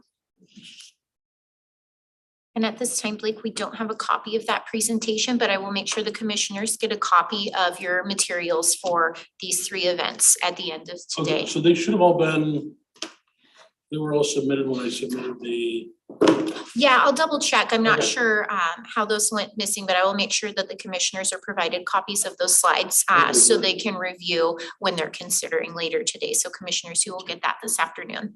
great, thank you. Yes, so sorry about that. No, it's okay. So $125 a player times 200 players roughly? 145. 144, One, 144. 144 player? Now, out of that though, some of those, so figure 18 of those are sponsors, and then our main event sponsor also gets, for some, our driving range sponsor, our putting green sponsor. So 22, 24, I would say 26 players out of those don't pay. So about 118 at 144 pop, At 125, 145 a pop, 125. 125? All right. So I think why I'm asking some of these questions, Blake, is because I know when it started, this golf tournament, it was a fundraiser for Lacey Spring Fun Fair when we were under chamber years Oh, ago. okay, I didn't know that. So, yeah, it was a fundraiser to support Lacey Fun Fair. So. Very cool, I Yeah. didn't know that, that's neat. So if That it, was 35 years ago. Ha, okay, so has it gone from a fundraiser to an event that needs funding? yeah, Is that your Right. concern? but right, why all of a sudden are we, are they asking for funds when it's a fundraiser? That is. It's a fundraiser that does support the everyday staffing needs and the budget of the chamber. So it's one of our 4 major sponsors, or one of our 4 major events that helps fund the chamber. So funds operations. Okay, so let's move on to the South Sound Barbecue Festival. And just a real quick announcement. Oh, go ahead, Sadie. Alyssa was able to find your presentation, so she will pull that up on the screen really Oh, quickly. great, thanks, Thank you I so much. appreciate that. You'll just need to say next slide. Yes, next slide, and she'll be able to navigate through that. Thank you. So sorry about that. No, I appreciate your help. All right, so the barbecue festival, I think most of you were there this year.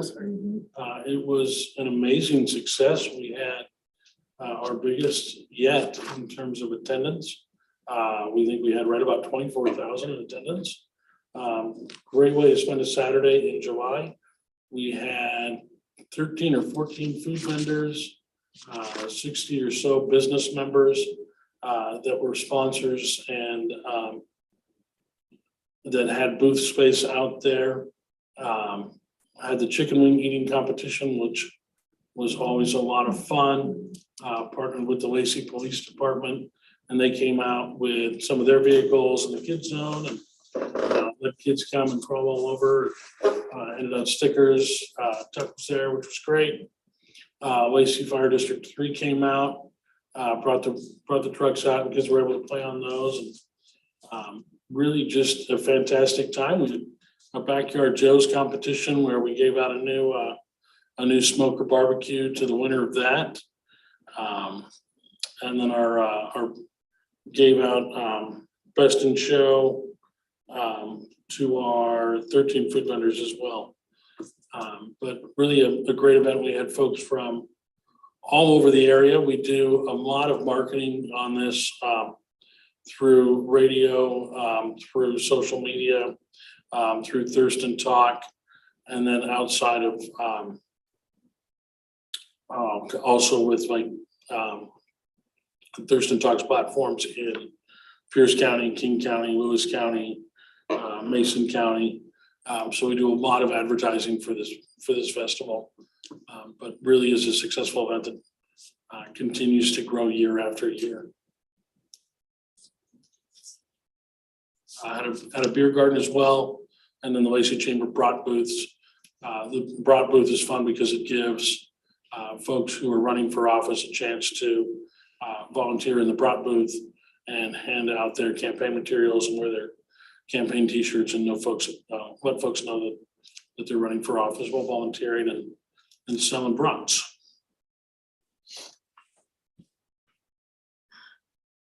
So from a person that has run an event,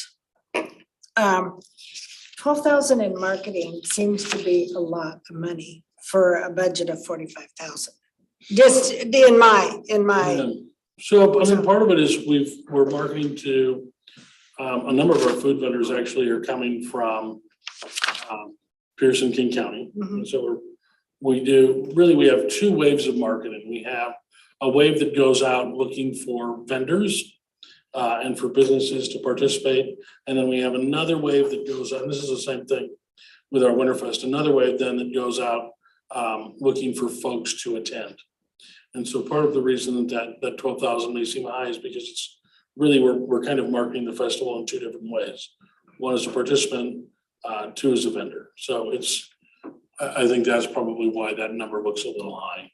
Because what I would do personally with my event, and I'm not saying it's the right way or the wrong way or whatever, but I would send a press release, and those are free, to all these local newspapers and radio stations, and I had a whole list of them. And then I would also do the follow-up for advertising or press release for the event itself. So, and those are free things. So, We do those.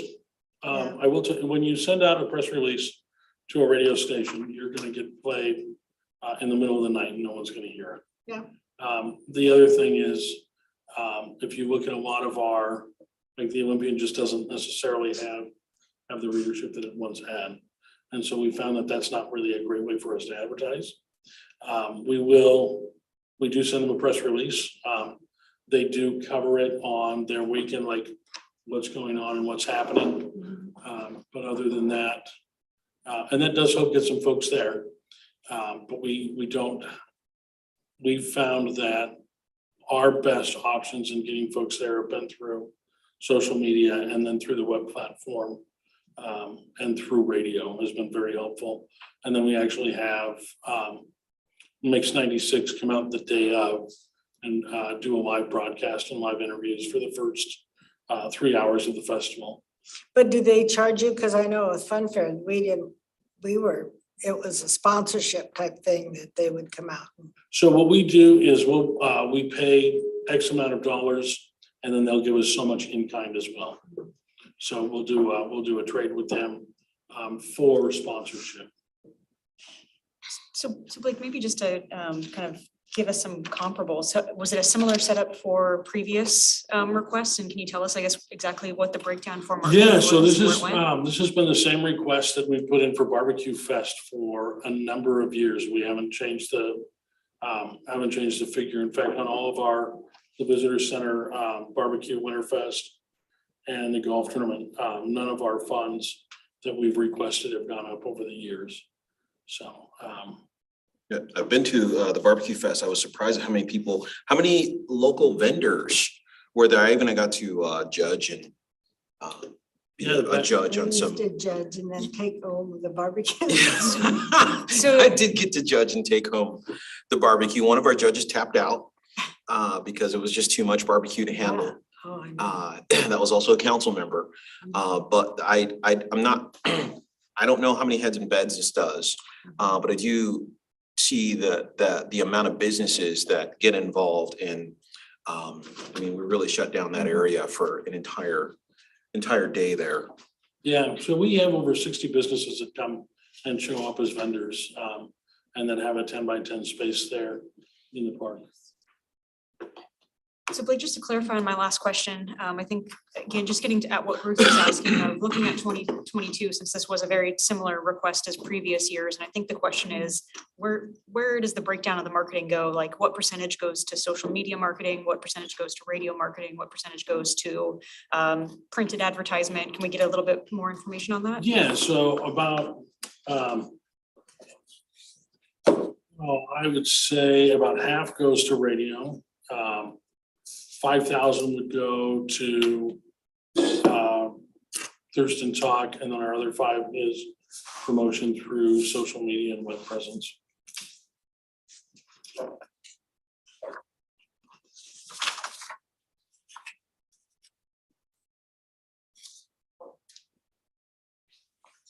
We have about 5 minutes of our time left to review the Winterfest event. Wonderful, And that's Alyssa perfect. does have those slides as well. So Blake, feel free to just let her know next slide and Right. we will get the Winterfest slides up in the background. All right, so this is going to be our 3rd year for Winterfest.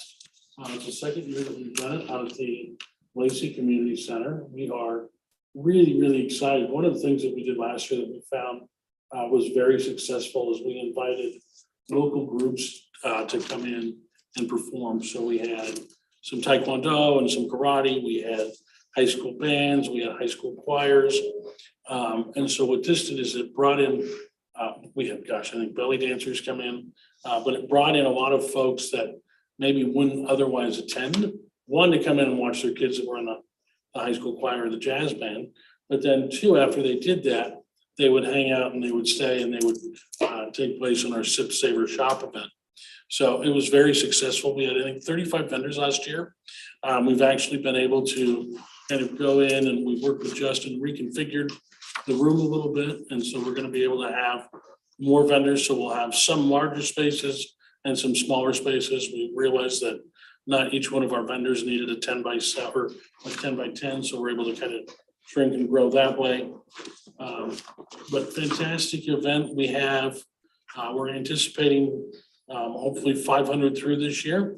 We're working again with Thurston Talk, with Mix 96, with KO and KGY. We've got a story running now in Thurston Talk, calling for vendors. And then also right now on KO and KGY, we've been running ads that are calling for vendors. But great way for smaller businesses and home-based businesses to come out and promote their goods and materials to the community in kind of what we call a high-end holiday bazaar. But really it's great because we've got different bakeries in there. We've got folks at the charcuterie boards. We have second shift cook this year that's going to come in, and she's doing sandwiches and soup, so people will be able to have kind of some heartier snacks while they're in there. We've got typically Sandstone Distillery is there. We're working with a winery to come in.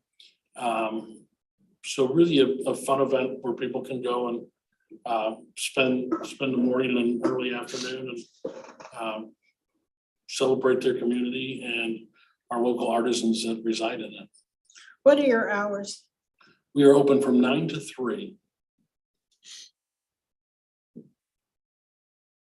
Is that that's a weekday? Yep, it's on a Saturday. It's gonna be Saturday, November, I think it's November 5th this year. So we try to do it a couple weeks before Thanksgiving. And so there again, on number 14, you didn't put any dollar amounts and I know. I apologize. Yeah, so about, where does all this funding come? I mean, you have Amazon and ACU and Twin Star, Fast Signs and Stedman.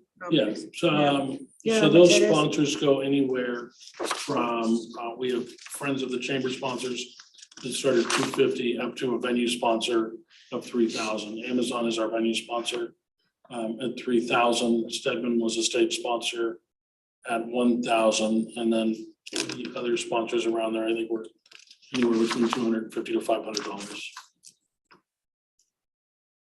I noticed a lot of your events seem to be vendor focused. Yes. And so it looks like if you were to total up how many vendors you get involved, let's just say in these 4 events, what would that number look like to you? I mean, I can count 35 and 1. Yeah, so we're probably.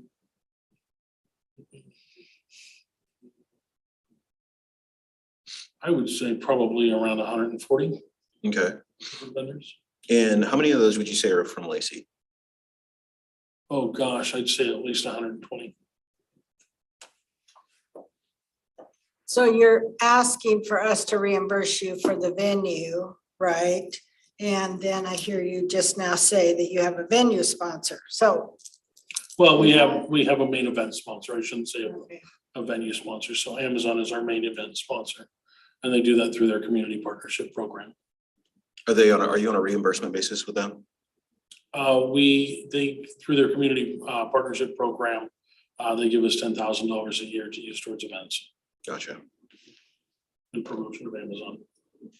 But just to clarify with the golf, there's a fee. Are there fees to enter the barbecue event and this event as well? Barbecue is completely free. Winterfest is $5.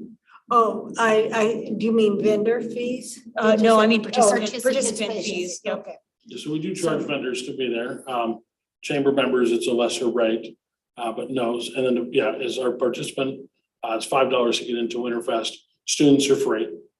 And that's, I mean, even if you're in college, if you're a student, you're free. And then Barbecue Fest is free for anyone. And so just with that $5 fee for Winterfest, that goes to operations as well? That's correct. And there again, you're spending 4,000 on marketing, right? Yes. Between radio and print, yes. Print being, Not print, but Thurston Talk. oh, Any more questions for Blake? We're a little bit over our time allotment for these interviews. I don't have anything further. All right, well, I appreciate everyone's time and consideration. Thanks for having us out. Thank you. Yeah. Yeah, thank you. Thank you, Blake. Have a wonderful morning. Yes, you as well. good too. So we have another 15-minute time frame to set for you to all review, or we can recess. As a reminder, there is a copy, commissioners, of abbreviated application packet in order for just the interviews we're doing today. That is on the public portal. If you want to get the highlight view of these applications as we're going and not have to sort through the grant scheme of all of the applications that we received this year. So that is available for you to scroll through. Does anybody have any discussion, or would we like to recess to a break? Recess to a break. Recess to a break? We wanted to make sure that we had enough breaks in here, number one, so if we went over time, Yes. but also to stretch the legs and Yeah. do what you need to do, so. Couldn't make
Dave, because Dave does a lot of Yeah. a he lot does, of he events does, everywhere. Yeah. But it's asking him to also maybe do a sponsorship, like hold the same price that they did last year, but then use the rest of it in kind sponsorship. Not to make him go broke or not to put that all on him, but you know, I understand that and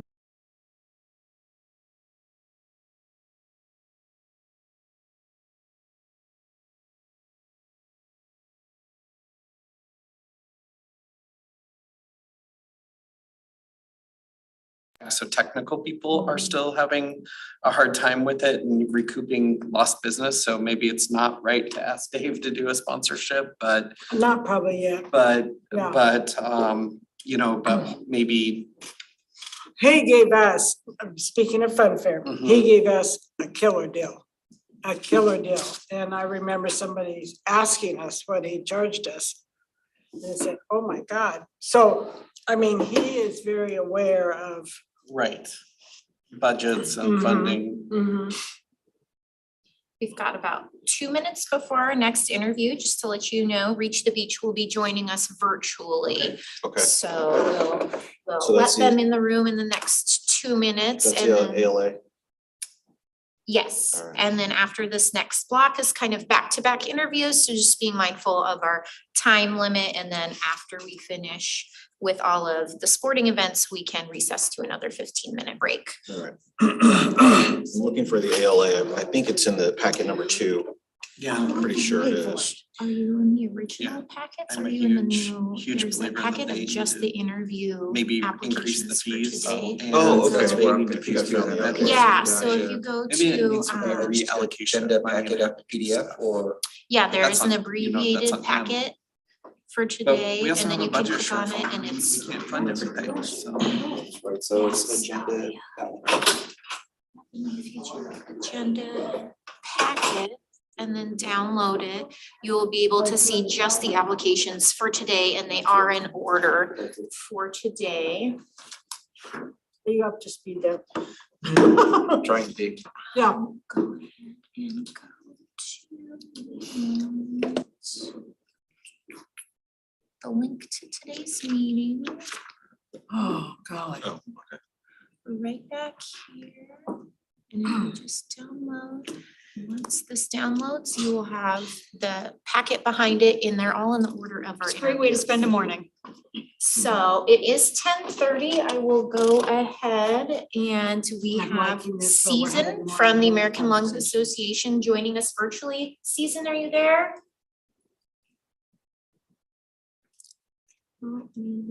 One second while she promotes. Thank you. Good morning.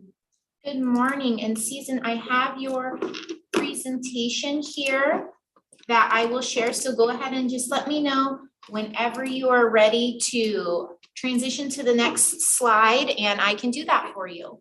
Okay, I'm Susan Altman. I'm the executive director here in Washington for the American Lung Association. Brooke Wilson is with me as well. She's the development director. I'm gonna go ahead and advance the slide for me, please, and I'm gonna let Brooke start. Hi, thank you for having us. Like Susan said, I'm Brooke. I'm with the American Lung Association. Our mission is to save lives by improving lung health and preventing lung disease. And we do Go that. ahead through, advance the slide, please. Yes.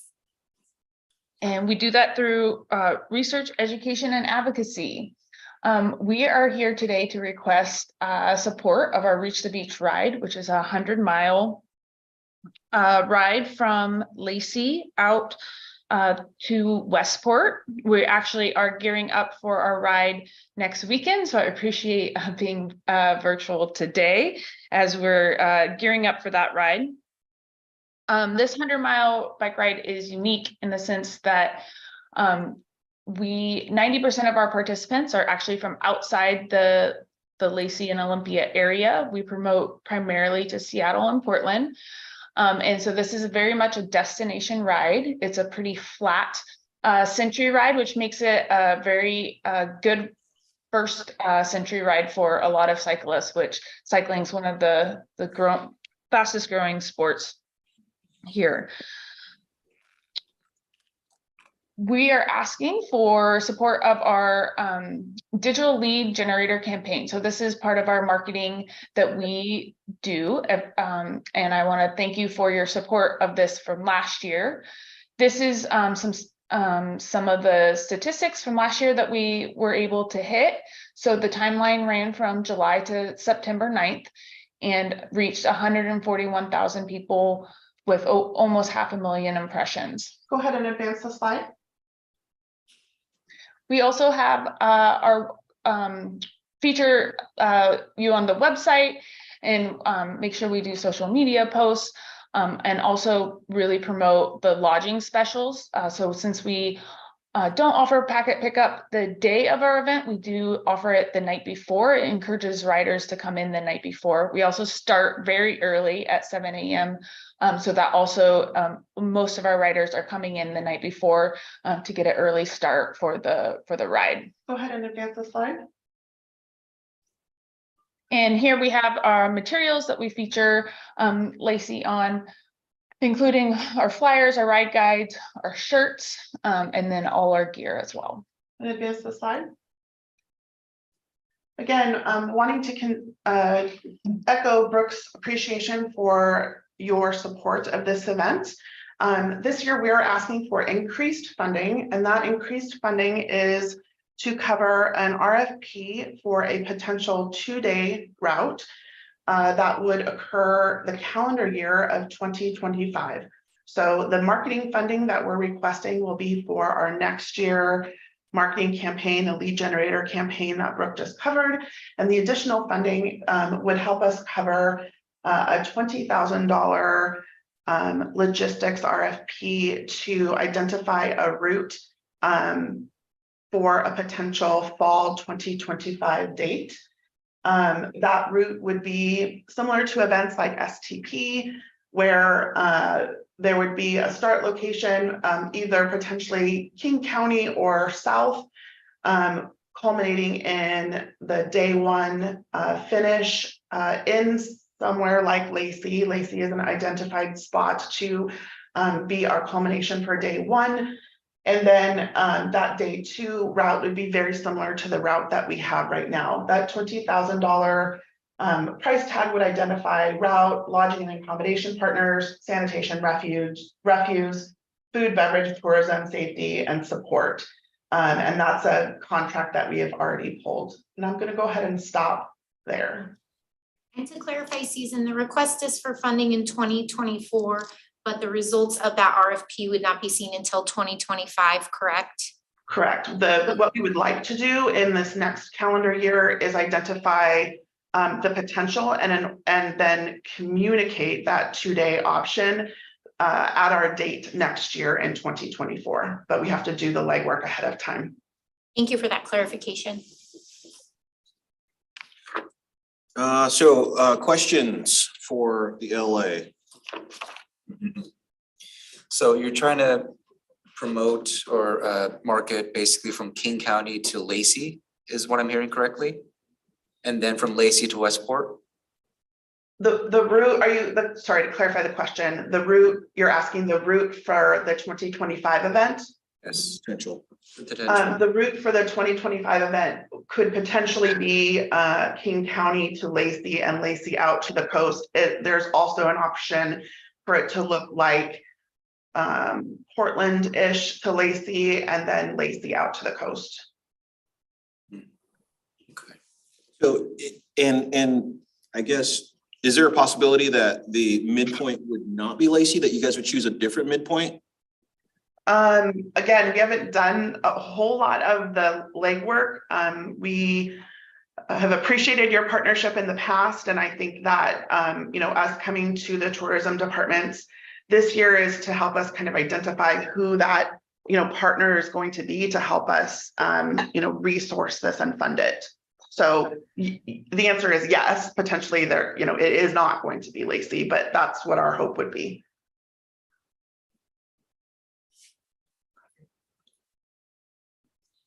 Okay. So is there a potential to ask wherever that other starting point would be for funding for this?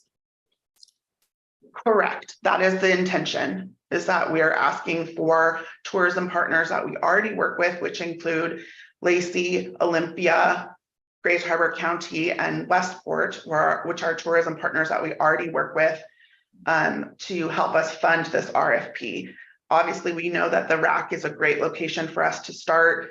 We also know sort of anecdotally that the fairgrounds would be a great place for us to host that, you know, kind of camping or lodging option for people that are wanting to just camp. And then obviously knowing that Lacey has a lot of hotel partners that could provide lodging for us as well.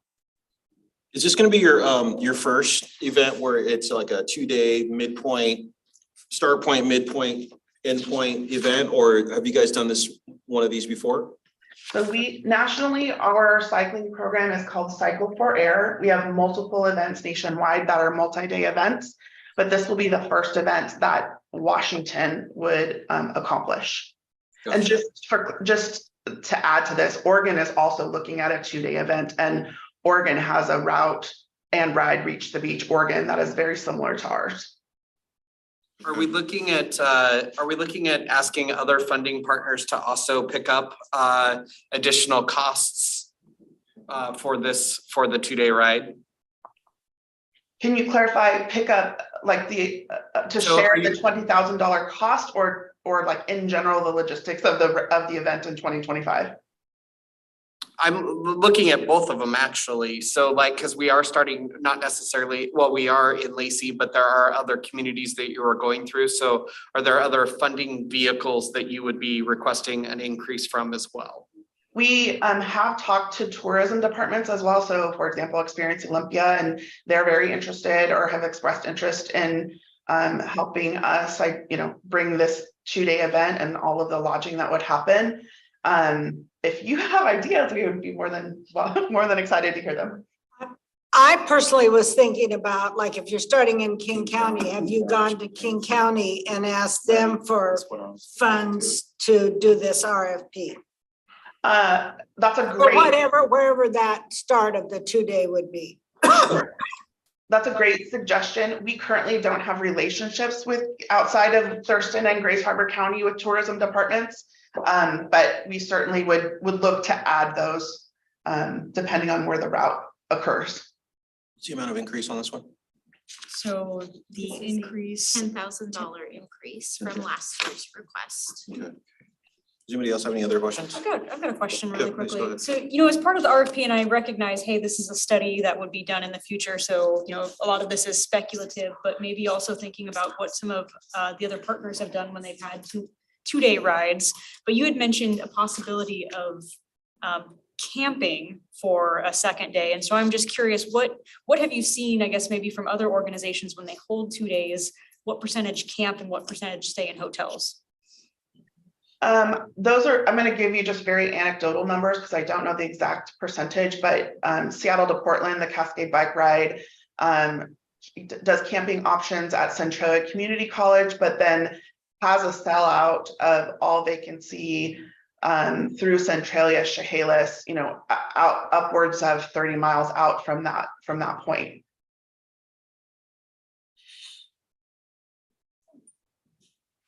Are there any more questions for Susan or Brooke before our time is up? Negative. Excellent. Thank you both so much for joining and making your virtual appearance happen for us. Good luck next weekend. Appreciate very thoughtful questions. Thank you. Thank you very much. So that you know they have an event that starts here at the RAC next weekend. I'll be out of town, but I really want to be a part of it. I don't know if I can make 100 miles, right? Because like I've literally had my road bike for a month and a half. Oh, Yeah. okay.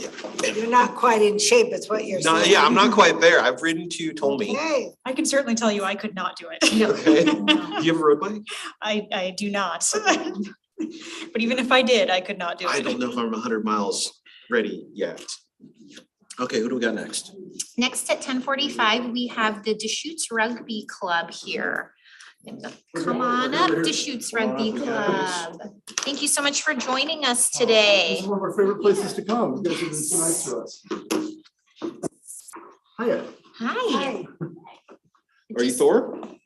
My name is Thor, yes. I'm Thor. Yes, and you have about 5 minutes for your presentation and then some time for questions afterwards. So with that, I will give you the floor. Perfect, thank you. This is Chelsea Green. She's the secretary treasurer of the club as well.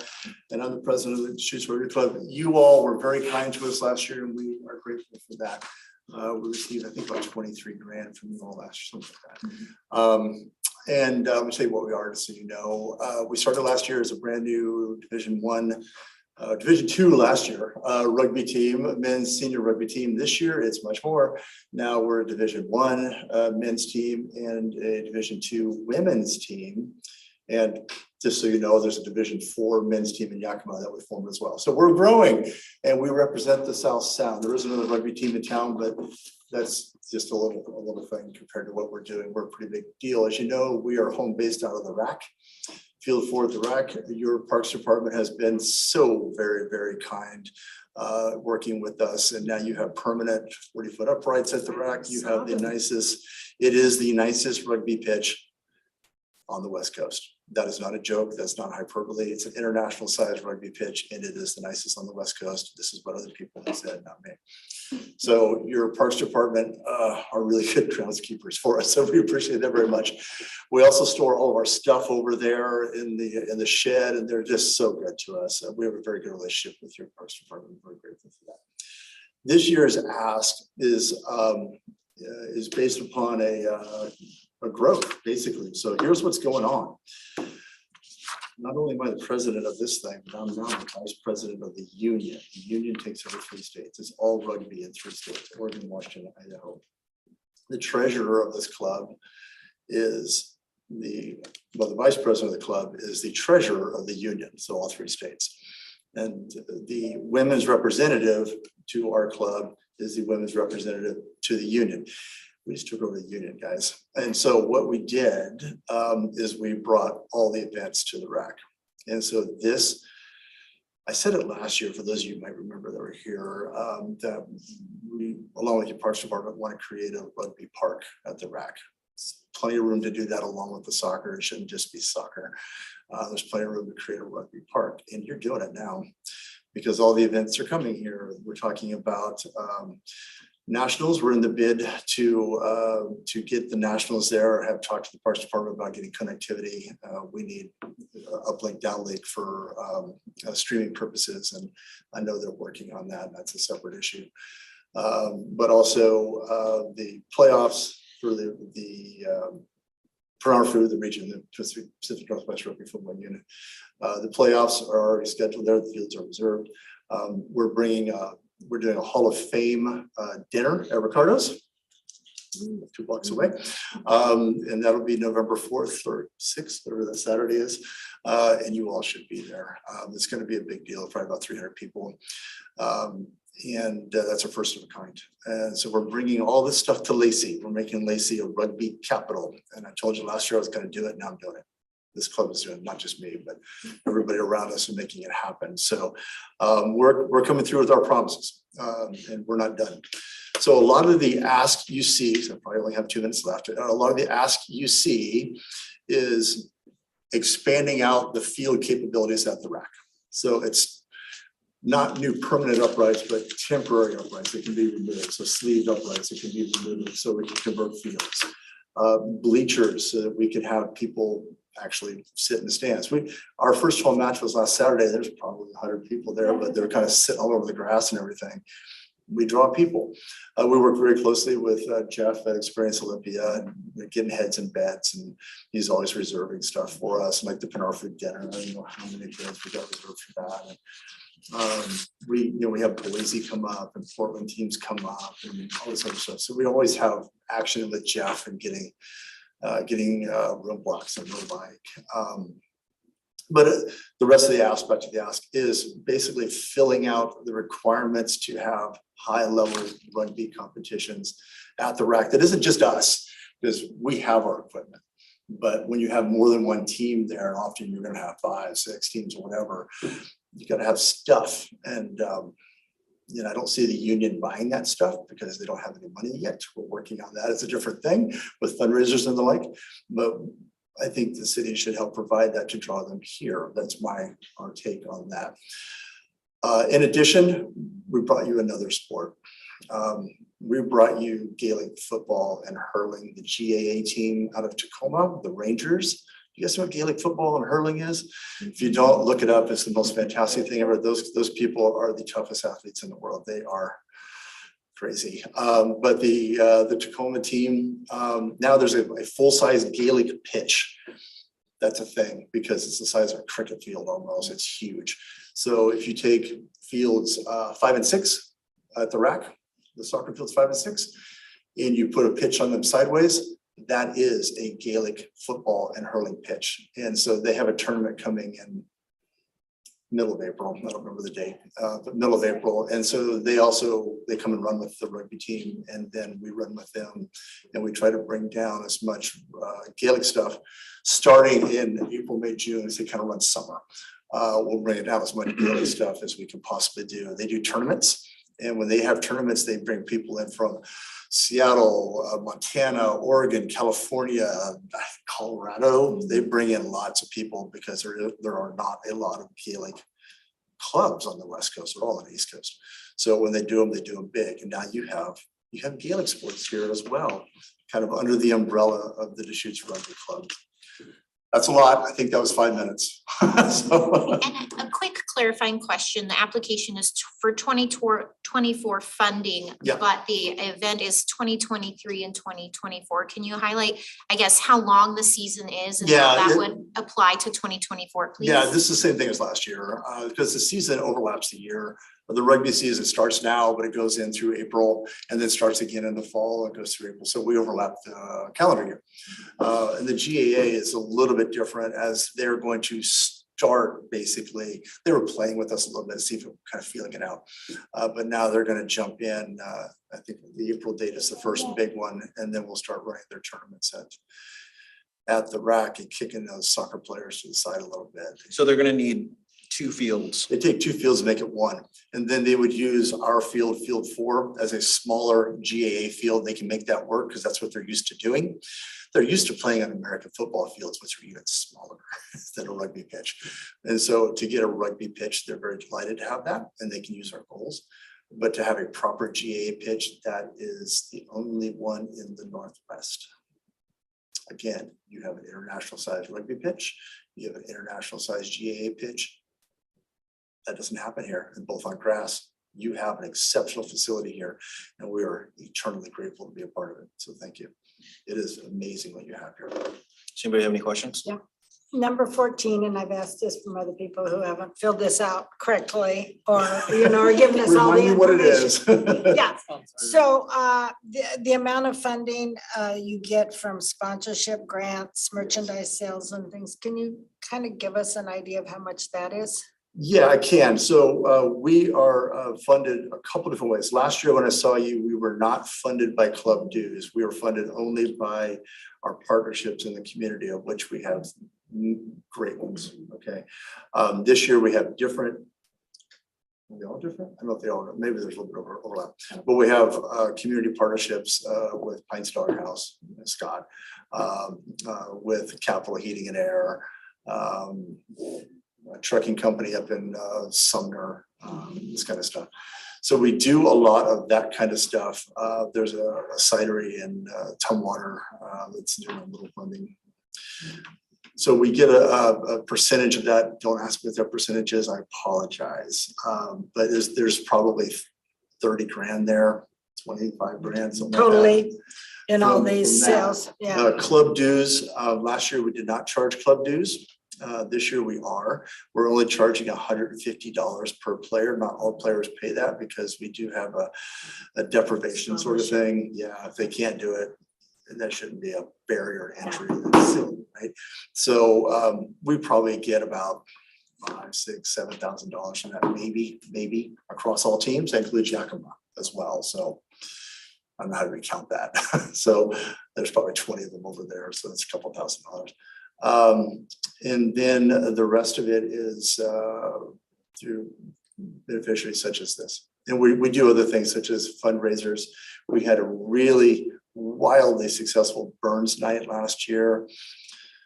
I don't remember seeing any of you there. That'll change this year. Burns night is always January 25th. That's Robert Burns' birthday. We do this big Scottish thing.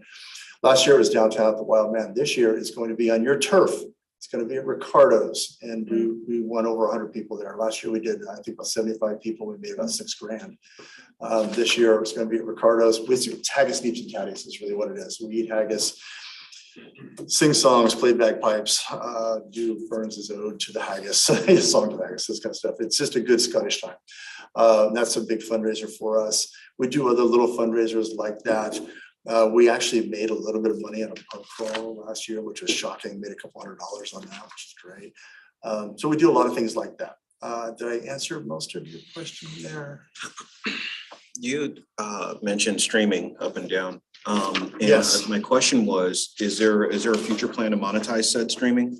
Yeah, so the streaming is not for us. The streaming is how we get the national competitions here. Let me tell you about this. So I just got the RFQ, RFP, whichever one they sent out, from USA Rugby. We went after this last year because they were just doing it very informally. And I'm encouraging you all to push this. I worked with the city very hard and got a little bit of pushback from your IT department, but that's a different issue. I know facts here. You can get 100 up, 100 down on your own fiber at the rack. We know this to be true because Xfinity went out there and walked it for free and said, yes, you can do this.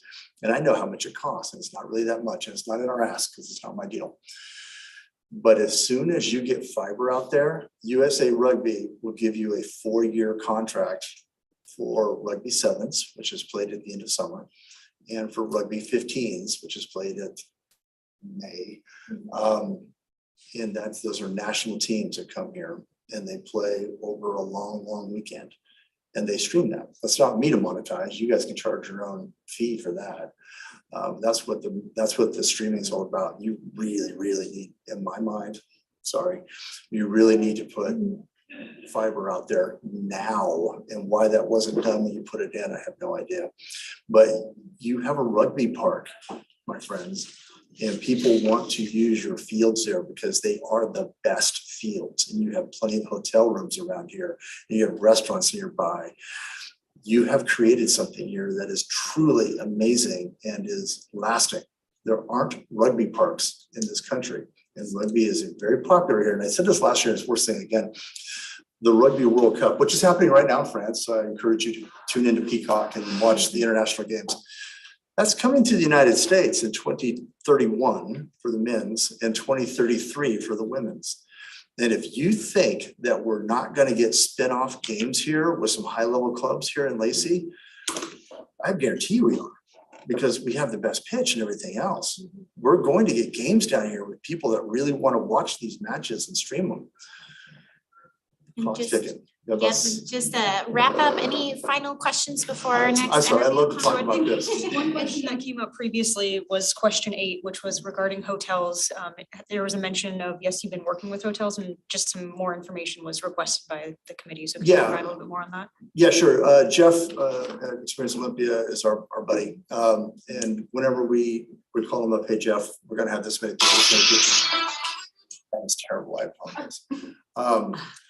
Sorry about that. Whenever we have teams coming in from out of town, or we have events like the Penarthur Hall of Fame dinner, or we have tournaments, or we have the playoffs, we call up Jeff, we say, we're gonna need this many people, and he does this little calculation, and then we just block the rooms, we send them off to people.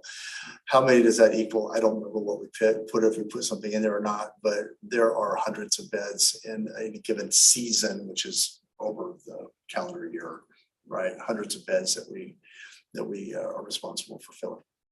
What's in the box? Oh, good. Glad you asked. I do this every time. There are your stickers.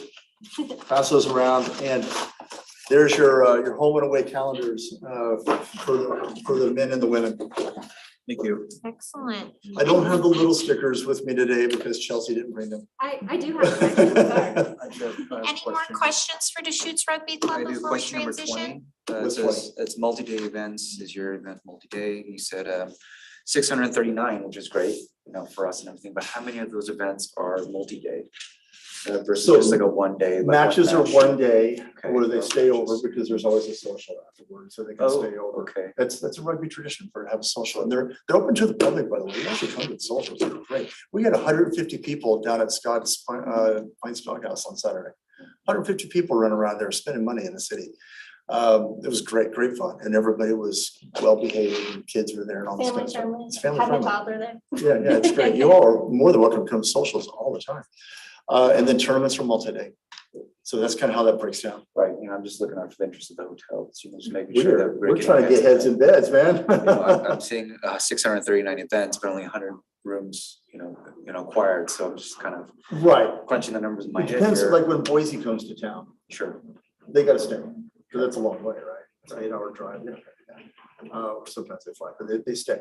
When we have multi-days, fine. Like when we do the Penarfu Hall of Fame dinner, that'll be people staying for the weekend.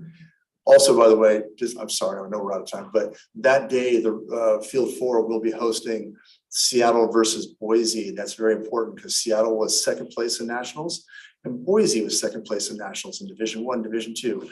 And they're gonna have their league match before the Hall of Fame dinner that day. So you're gonna have people staying here. That's a big deal, but it's a big match. We're not playing with that. Okay, we're Thank you. out. Thank you so much. Thank you for your patience. Yes. Oh, you're welcome. You're welcome. Okay. Excellent. Thank you so Always much. followed by the artesians. What is that? So Yeah, women's and. next up, we have Ryan from the Ole Soccer Foundation. And Ryan, there is a remote down there that you can click through your slides that you submitted as well. Yeah, I really appreciate you helping me out with the PowerPoint. I Oh, don't know if no I printed problem. off enough for, let's see, here, let's try. We can share.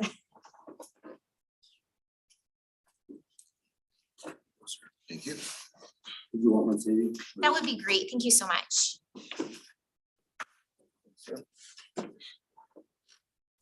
So this is the clicker right here. Yes, that is the mouse and that will control you up here. And you will be able to navigate through all of those 5 slides. Okay. I added some exhibits in the actual print off.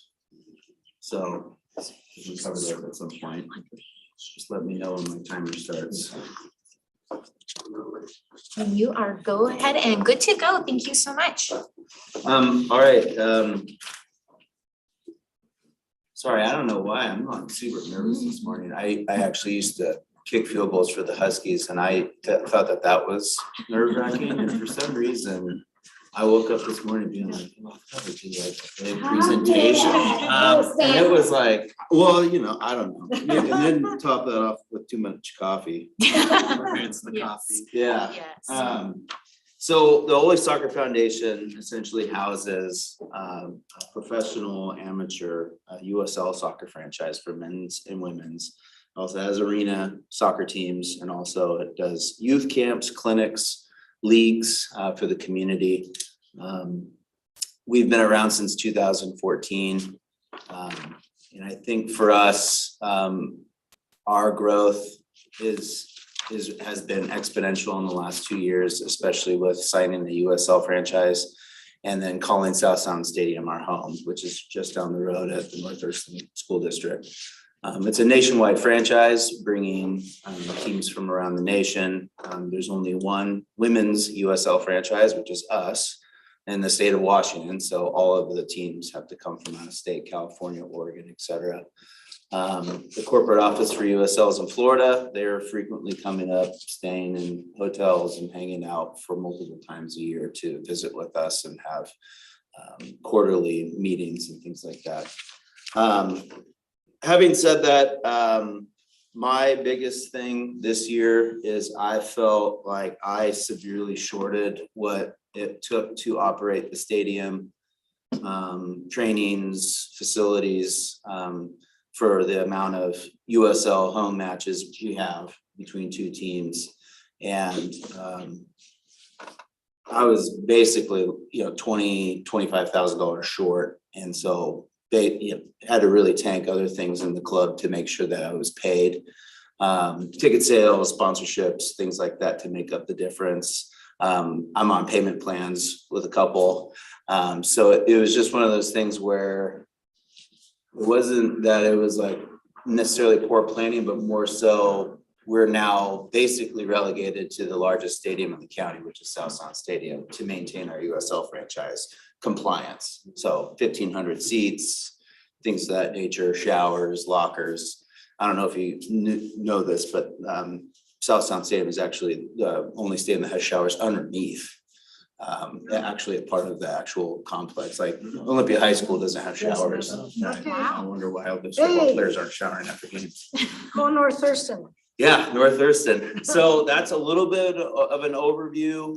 I feel like for us, it's sustainability. I feel like we've done a good job over the years of providing a bigger opportunity for the community and bringing people in from around the state, out of state.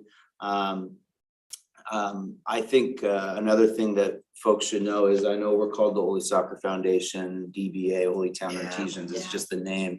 But the business is actually resides in Lacey. I live in Lacey.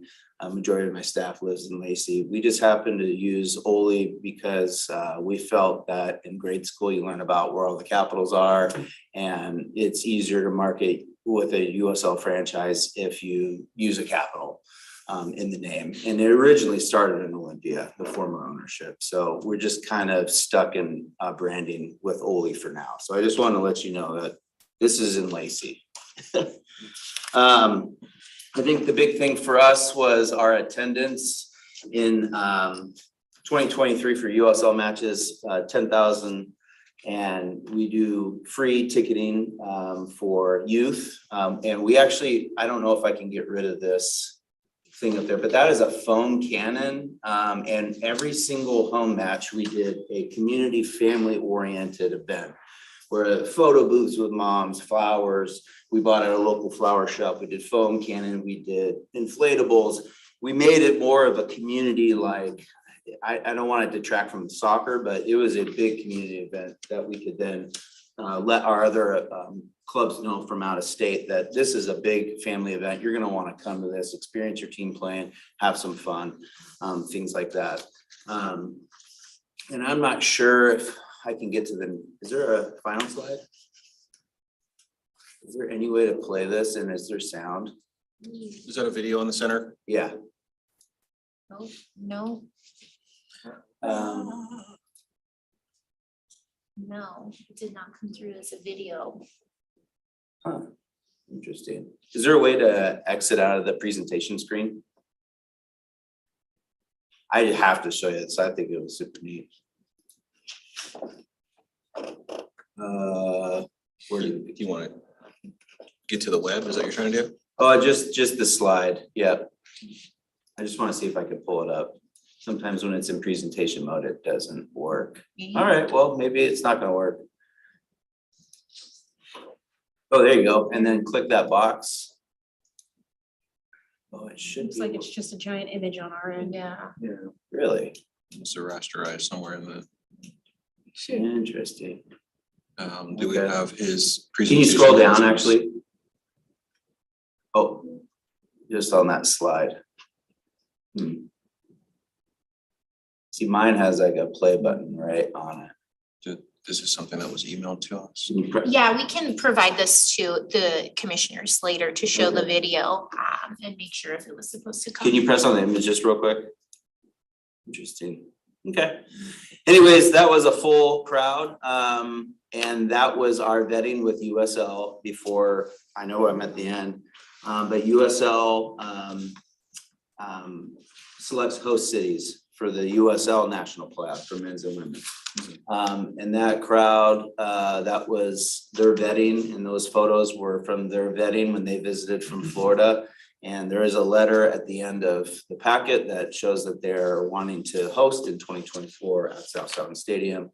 That would be clubs from California coming up that require hotels. And we work primarily with Jeff Bowe and Experience Olympia, the BCB, to vet RFPs with hotels, restaurants, events. There was a USL National Playoff hosted in Tukwila, sold out 3,500 seats and hosted teams from the East Coast and California. So that is, and that was across a weekend, Friday, Saturday, Sunday, multiple games. So big opportunity, and I really worked my butt off with Jeff to get that recommendation from the USL to help be a host city in 2024. So that's another reason why I'm asking for some more stadium money. There's gonna be more matches, more hotel stays, a lot more people in town than just our base USL matches. Excellent. So I read here that you partner with the United Sports Programs. Yeah. The Unified, yeah. Unified, excuse me. Oh, yeah. Yeah, that's great. So we try and select certain groups, or I shouldn't say certain, but groups in the community that want to get their messaging out and be able to meet with folks, let them know that they're around, to find support. Unified was one of them where we had the kids out. Can't call them, they are kids, but they were like high school sports athletes in a unified program, had them out at halftime, got autographs from all of these All-American players and former pros that are playing for us. And it was a really cool deal. And that's just among another dozen groups that come out. Yeah, that's great. So are we bidding for to be the host city, or we are gonna be the host city for 24? So the one that I bidded for is for the women's USL National Playoff, and I have been told if we place in the top two, so this is where it gets interesting too. If we place in the top two, we will be the host city in 2024. We were first place undefeated last year and made it to the national tournament. So I feel like our chances are pretty good. I'm just being candid and honest with you guys, that they said, you guys have checked all the boxes with the VCB and Jeff, and we want to move forward with this. And there's like this little tiny fine print that says, well, we still want you to be in the top two. They hate to like have teams that aren't playing, hosting. You know what I mean? Yeah. It's a little awkward, but it's looking very good. Keep going. Number 20 here, it says, is it a multi-day event? You said you put down 20 days. Is that just broken up into separate tournaments, or is that like a 1-day event here, a 4-day event there? I mean, I would say that you're probably looking at more like 24, 25, and 80 or 90% of that would be single match events at night. So we're moving to all night games, which is going to also change the hotel aspect. check-in times for sure. And then the playoff would be multi-day event where teams have to stay. And by the way, I'm able to track all this because I actually have to pay for the opposing team stay. So their staff, their coaches, their players. So. Well, my last question would probably be like, I've had a bunch of teams stay at my hotel before, and I can speak on behalf of a lot of the hoteliers here as well, that many times, like we'd book all these rooms for a tournament, like hundreds of rooms, and all of a sudden, we gotta go to Centralia, or it's in Seattle this time, or it's this. So the likelihood of that happening, for some of those events where it's like, we're anticipating all this revenue, but then it just goes somewhere else. So in our case, the league matches are set in stone. Set in stone, okay. So those are set in stone. The national tournament would be the one where it's like, it could vary between 4 California teams or 2 California teams. And then, but the biggest thing about this helps, the USL compliance for that is you have to put them in a hotel within 15 minutes of the stadium. So. Oh, perfect. So that would help in our arrangement. Okay, so a fairly good chance. Is what I'm Yeah, hearing here. and I would say, and I'm not La Quinta. Yep. The Four Corners over here, Martin Way and College, those are pretty popular with our fans, because actually the majority of our team is not from here. We had over like 14 women and men that were from out of state, and their parents were flying in for games. And so the Four Corners over there, or not technically it was 3 out of 4. There's like 3 hotels on that block. Those were really popular with our travelers. We just have a few minutes left. Okay, I Before our have- next interview. Question number 8, so Ryan, question number 8 actually talks about reserved hotel rooms in Lacey. I says yes, and then it says other, so I would love, Yeah. I would love to see us like list the hotels. And if you could put Lacey hotels on the website. Sure. That would be something nice that then points that direction. I know you say that you have following, you have the Four Corners. Yeah. But it would be nice to also promote, I believe that jurisdiction is that Lacey right there, or is that? The North The Thurston Stadium? Yeah, is I that, believe that's Thurston County. so that is Thurston County, so. That is Lacey. Is that Lacey? So if we could list those on the website, Yeah. that would make me have to ask a last question for Oh, you, yeah. but I appreciate your presentation today. Thank you. Thank Yeah, you. thank you. Thank you. See, and what did you get nervous about? We're nice people. Cause he has to meet with me. Hey. And Ryan, if Ask- you email that video to me separately, I'll make sure that everyone has access to watch that so they Sure. can see what you had. Okay. Well, it's like one thing to say that you're throwing an event, and it's like really cool to actually see a video of people losing their minds. Yeah. having a good time. Yes, we will make sure everyone has an opportunity to watch that. We know, Sure. we know it can be nerve wracking asking for funding, asking for money, period. Yeah. In your case, it looks like you're gonna be asking for money in addition. It sounds as if maybe you underestimated what kind of funding that you would need last year, but kind of have a firm grip on it, this time around. I would say I was naive and not well versed in what really the lodge tax was designed for. And so I only asked for my like practice fields. So it was one of those things where I left the meeting and I was talking to other people and it was like, well, your event is not being, your stadium that you're using to bring in all these people is not, that's more allocated for something like this. Whereas I don't feel like I should be asking the city for money for like, staffing or other things where I feel like I can find sponsorship for, but the actual facility sitting in Lacey, like I didn't realize last year that it was like, this is more of what it's designed, I think, for more so than anything else. So anyways, sorry, I just was very naive last year. No worries, We no all have worries. to learn. Yep. So- And in the future, should you have those kinds of questions and maybe you need a little bit of guidance or whatever the case may be, feel free to reach out to our Parks, Culture and Recreation Department as they put on so many events, it's ridiculous. And probably would be willing to help you talk through and walk through some of the things, some of the smaller intimate things that and glean from some of their from some of their experience. Absolutely. Yeah. Absolutely.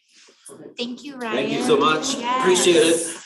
Not so nervous now. Yes, no, thank you so much. So our next appointment, 11:15, is with the Gateway Rotary I Club. think he's been Yeah. walking out there, yeah.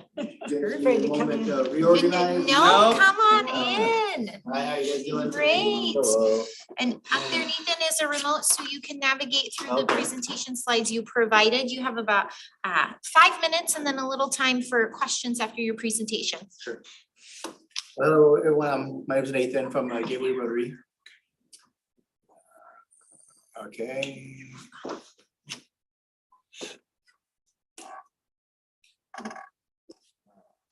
So we are Gateway Rotary. We used to do the Bruce brought some bags. thank you.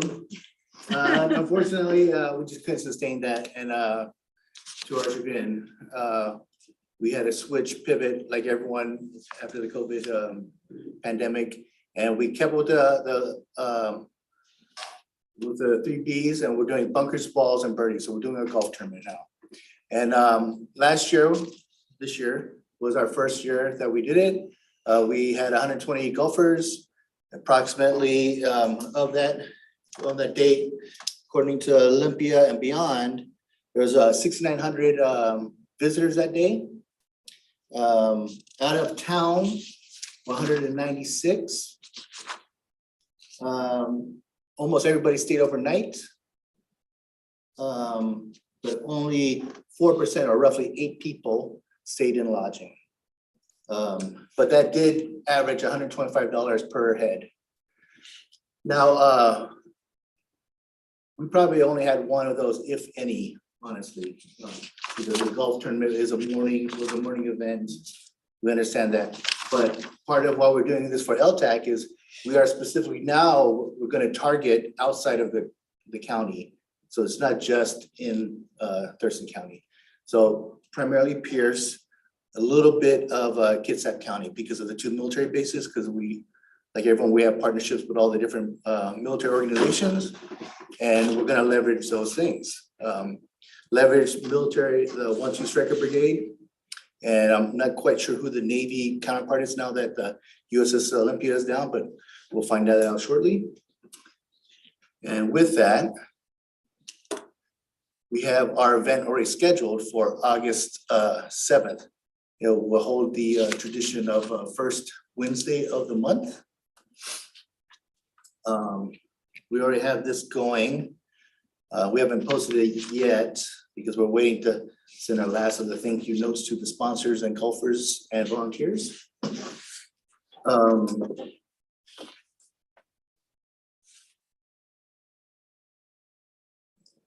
like this mouse. I can always tab through if you'd like. Just let me know when you want me to scroll to the Yeah. next one. Of course, the event is at Capital City Golf Course, not technically Olympia. I mean, Lacey. It's unincorporated. Yeah, it's unincorporated, yeah. No, we annexed it last year. Oh, we did, oh, yeah, well, even better. So the sales tax does come back to the city, whatever that appropriate amount is. And then one of the things that we're gonna do is we're gonna work with the hoteliers and restaurateurs to put a package together for those that do stay over the night to, either when they stay the night for the military that we're targeting and the few other Rotarians outside of the, within our Rotary district, which encompasses all of Western Washington and British Columbia, to have a package here for when they stay the night and focus on that and making it, of course, a prize also eligible for a future visit. If you wouldn't mind. Yeah, no problem. So our marketing plan is, we're working through, as soon as we get the budget for this, is working with MWR JBLM. It's roughly $350 a month for 1,000 TV screens throughout the base, targeting, the bowling alley, the dentist, the gym, all the, everything like that. And it's $350 is half price for nonprofits, which, and they get, based off of their analysis, they do 1,000 impressions in that month time. So that would be, it would be seen a lot by, roughly 25 to 30,000 soldiers, families, and visitors of JBLM. And then, of course, they have the half-page advertisement, which we are considering putting an advertisement in there. We just have to figure out the timing of when it's going to be the best target for that.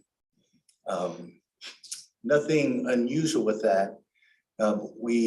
Last year we did strictly by word of mouth, and we got, like I said, 120 golfers. But golfers are, unique breed that I don't know who's more dedicated to any one thing other than golfers. Maybe smokers. Smokers might be the only more people dedicated to doing an activity other than golfers. Barbecue grillers. What was that? Barbecue people. Oh, yeah. They tend to. Yeah, especially if you're dedicated to a certain discipline of barbecue. Right? Yeah. But we just need to leverage outside of Thurston County. And this is really, it's a 3-year investment, because as we get any additional LTAC money that we use for advertisement will eventually bring in more golfers, but also brings in larger sponsors that will, again, be able to use their own networks to help multiply the event. And then that, of course, will bring more golfers. And then hopefully we get more LTAC funding and we can keep on building the concentric circle. It won't ever be Broads, Brews, and Bands, but it could still be a viable option to be a fundraiser, bring in visitors, especially if we market it correctly, and of course, support the city of Lacey. Awesome. They have one more slide, right? Yes. That was just the concentric circle of death. Just talking about. So basically you have to have the event, of course you have advertisement and then the sponsors, and that drives the golfers to come here. And then this is tied to the purpose of the fundraiser is to help with the Bush Park playground equipment replacement, which we're working with the city of Lacey. We're doing 50% of it, 120,000. Although it hasn't gone through the budget process, we're still waiting for the official approval from the city for the budget line. But we've already agreed to, we're gonna do $120,000 of that for the city of Lacey. And this year's event, we raised a little bit over 20,000. And we will be able to hit our goals by the end of our commitment. And then we'll use this. And you raised 20,000 on a first year event. That's right. And that was, a lot of it was, we used a lot of personal capital, a lot of Rotarians, Yeah. a lot of personal businesses, things like that. We were probably about a 70-30 split, Rotarian time, money and effort versus non-Rotarians, which is fine. But we would like it a little bit more equitable, 50-50, 60-40. And we could get there with better advertisement. And I think that's where the LTAC will help with that. And then, of course, we're doing a fundraising for the city of Lacey. We're doing the event in the city of Lacey. And as we invite the military and other Rotarians from outside of the area, I think we'll be able to bring in more people to the city of Lacey. And we just had, this morning was our meeting. And the candidates were talking about how the Thursday, how Thurston County is struggling for budgeting, but they know that they need to make Thurston County a premier destination location. And really that's Lacey and Olympia. And I live in the city of Lacey. So of course I'm going to favor the city of Lacey. Thank you. I'm open to any of your questions. Time wise, we have just a few minutes. Okay, who's got questions? Can we go back to that previous slide where it showed like how many visitors they had and then how many stayed overnight and how many stayed in hotels? Yeah, it's one more. Yeah, that's a little concerning to me. I mean, we had 6,946 visitors, 196 people out of state, 94% stayed overnight, but only 4% of that stayed in lodging. I mean, that seems very That's from disappointing. visitor and commission. Yeah, that was from the Olympia and Beyond data. So I don't know Okay. how you pull that information, sir. I think they go based off of credit cards. So we can provide a little bit more information, and I know the VCB had a bunch of this information also included as part of their packets, but they do what is essentially geofencing. So they track your cell phone data, and it's not everybody's cell phone data. It is a small percentage, but they are able to use that for a statistical model. Yeah, just trying to see some ROI on this. Right. And I think, 8 people for one night is not a bad, I don't think it's that bad, especially for midday, midweek, if that is accurate number. So it looks like a lot of the people that come to this event either stay with a friend or drive back home. Or drove back. I know that the goal is to have people stay here, but we could make it purposely, the people that come to visit, they will stay, make it an option for them. And then if you stay, then like the military, yes, it's 20 miles down the road, but if you make it an incentive for the commanders to offer it to the soldiers, they stay, they spend money, et cetera. So I mean, it is a marketing plan that we have to work and flesh out still. Well, thank you for being here. Also, thank you for your contribution to the Lacey Depot and the playground equipment. Thank you. Yeah. Did not forget about that. Thank you. Thank Thank you. you, Nathan. So we now have time built in again Closed. to do any review or discussion that you wish, or we can break to recess before our next 2 applicants come in, starting at 11:45. So this last round, significant increases in the amount of $70,000, $80,000, $93,000 and $93,814. increases that we've seen in this last, round. And it looks like this is the sport round.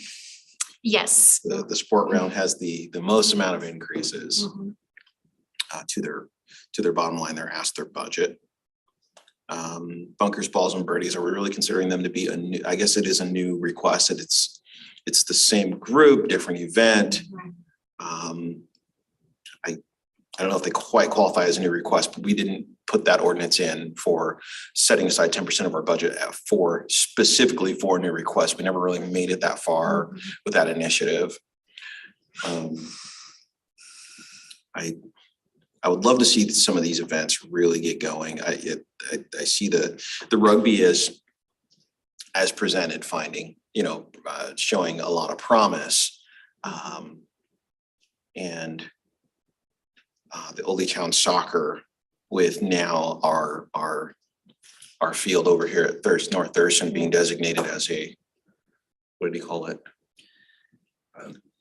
The UL or UAL. Yeah. The only Yeah. women, only women. USL. Because of the USA. facility, so. yeah. Some combination of US and USAL. USL. Somewhere in there, Yes. like that is the place for this location. And so USL designating, a stadium within the city of Lacey because it has showers Right. as their main location, and then the rugby people saying, hey, you guys have something that is going to get international attention in the near future. Those seem like very promising things that we're going to need to monitor and foster potentially over these next couple seasons. One thing I've been grappling with through all these presentations is I want to fund everyone at full fund. But the second thing is, I would love to know from Troy what people have used already and how many months do we have left to fund those or for people to get their invoices in? Because I know that sometimes people ask for a lot of money and then they don't end up turning it in. So I'd really like to see kind of where we are spending wise and kind of what a projection model would be based on receipts, because there could be a potential that somebody has asked for $35,000, $40,000, but only has turned in $20,000 worth of receipts so far.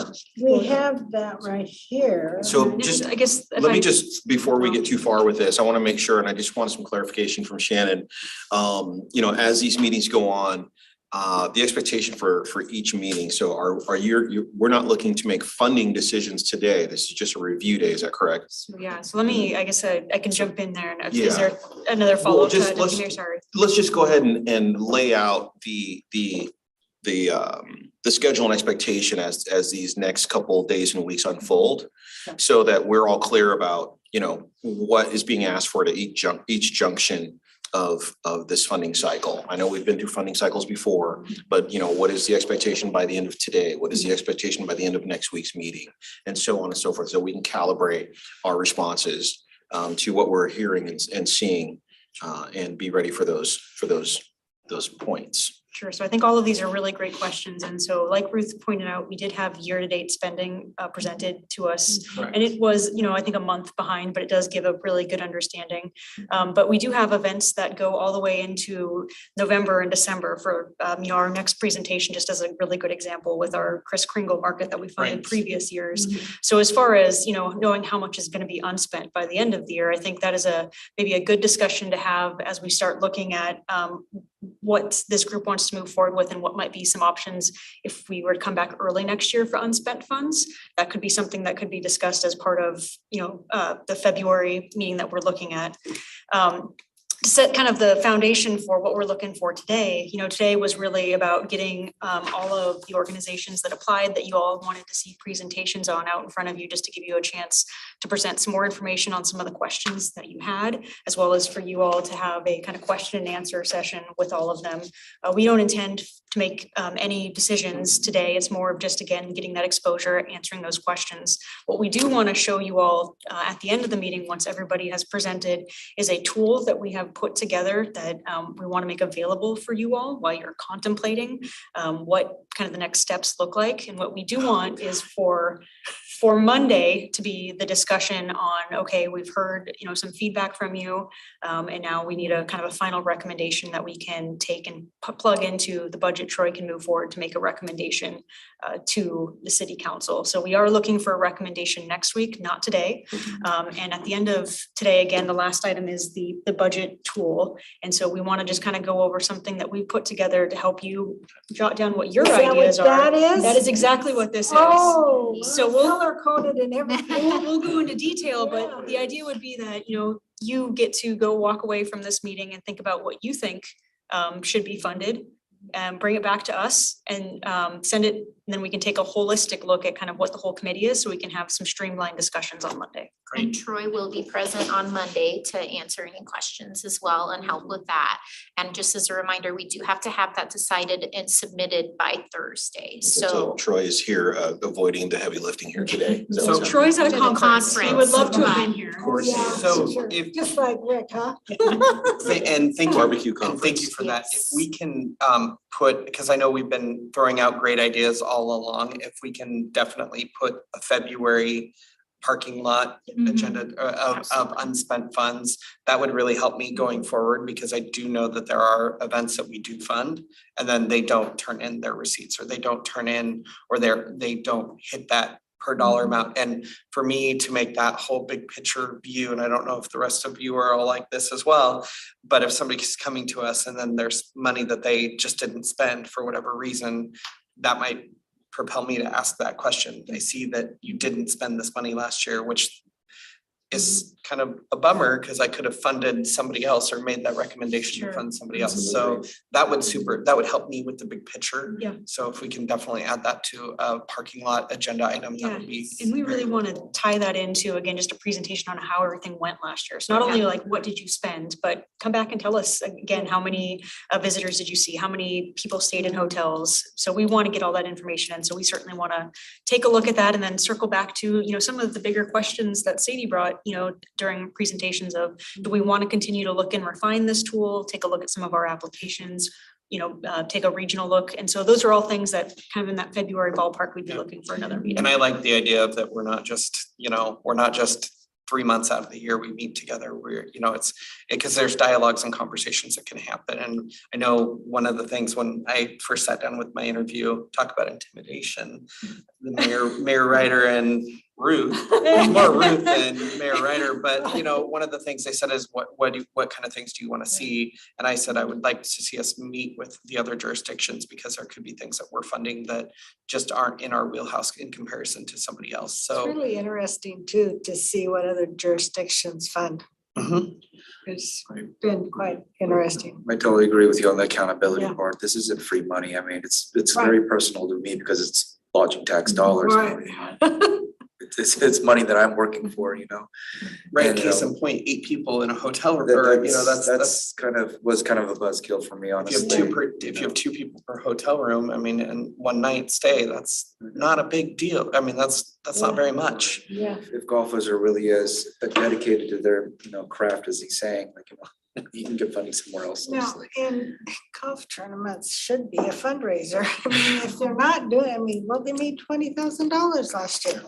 And we will absolutely have the opportunity to review this again in February. And then again, this year was kind of a short funding cycle for us, starting a little late, filling some vacancies. So there's an opportunity to have more time next year to really dive into what expectations you all have from the applicants too. So I do like the tool. I mean, the tool is I feel like the tool's helped us kind of look at the same thing, look at the same benchmarks or the same criteria. Makes you think. Makes you think out a little bit differently than this whole packet and Post-it notes and say, come up with 30 questions that you have, and then we all, throw a dart at the wall, which is kind of what I feel like we've done. So it's really nice to have those criteria and those benchmarks. So I appreciate all your hard work that you've done this year. and as So Shannon mentioned, she's got a really great budget tool to review at the end of this meeting that I think will really help Cool. be able to visualize percentages and amounts and where they're going so that you can all have the best informed decision that you can each make. So Yeah.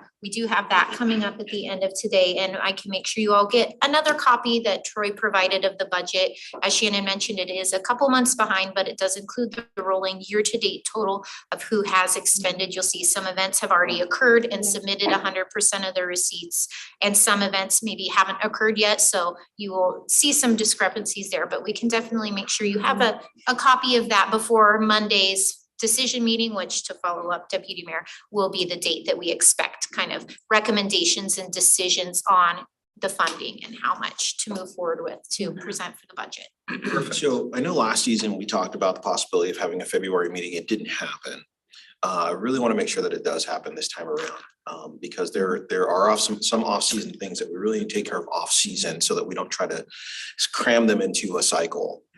So and in addition, so then we have the potential of meeting up with other LTAC people from other jurisdictions, and some of the things that we wanted to incorporate into the LTAC and the way we get things done. So if we set out with the intention of saying, oh, we're gonna meet off season, and then we don't, only thing that's gonna happen is we're just gonna have a backup. You know, it was my intent to start these meetings in June of this year. And I requested that, I recommended it, and we ended up starting, you know, late. You know, Was that and so- staffing? Do we know? Cause I don't recall getting any messages. Was that a staffing? I don't recall anything saying, we hey, had- Chad, let's meet. so- Internally, we had a lot of movement and things happening in the city. And so it just got so busy that the LTAC, you know, early meeting didn't happen. You know, it was a little disappointing because I really wanted us to start meeting in June. Even if it was just to get together and have, you know, freaking tea and crumpets, I don't care. I just wanted to make sure that we got together and start talking about this stuff in June, not July or.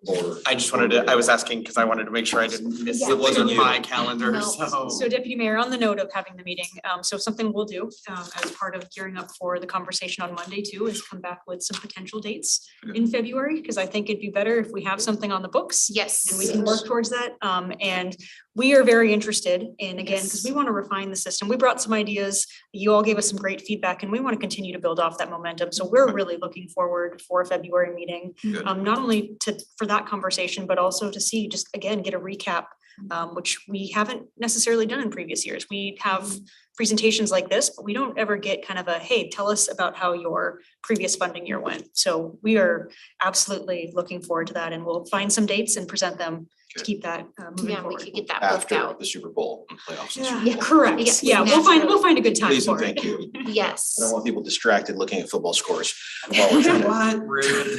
Well, it won't be on a Sunday, I will tell you that, the meeting itself. Baseball more than. I know, I was gonna say baseball more than anything. but- So committee, we've got 5 minutes. Would you like to recess for the next 5 minutes until our 11:45? I think, Like I said, once you, well, no, you want to. No, you can come on in. I don't see a timer going, so I don't think you should present.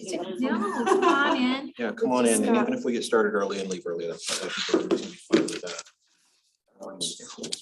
If he's fine with that, we can absolutely start a few minutes early.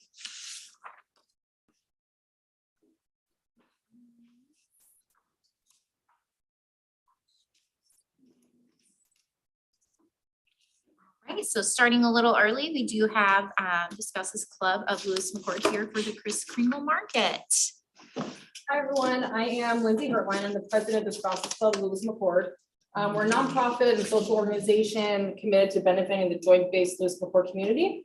And each year, our organization raises funds by giving back to that JBLM community in the form of grants through 2 events. It's our annual charity event, and then it's also this our holiday market. And in the past 2 years, soon to be 3 years, we have reworked, rebranded, and reinvented our holiday market to be the Kris Kringle Market that's been here. In 2021, we were out at Thurston County Fairgrounds, and we had a fantastic turnout of guests. They were getting out after all the pandemic restrictions were coming off, but our organization didn't raise any funds at that event. So then in 2022, we changed things, but our first night was hindered by the man who was trying to hijack the semi truck and close down I-5 for like 8 hours that day. That was our first night of our event. Yes. Remember that? Yes, I'm sure everyone remembers that. Yes. And so while we were actually successful that year in gaining money for our community grants, our vendors were not as successful as the years past, as the year prior. And so our event this year is until November 17th, 18th of this year.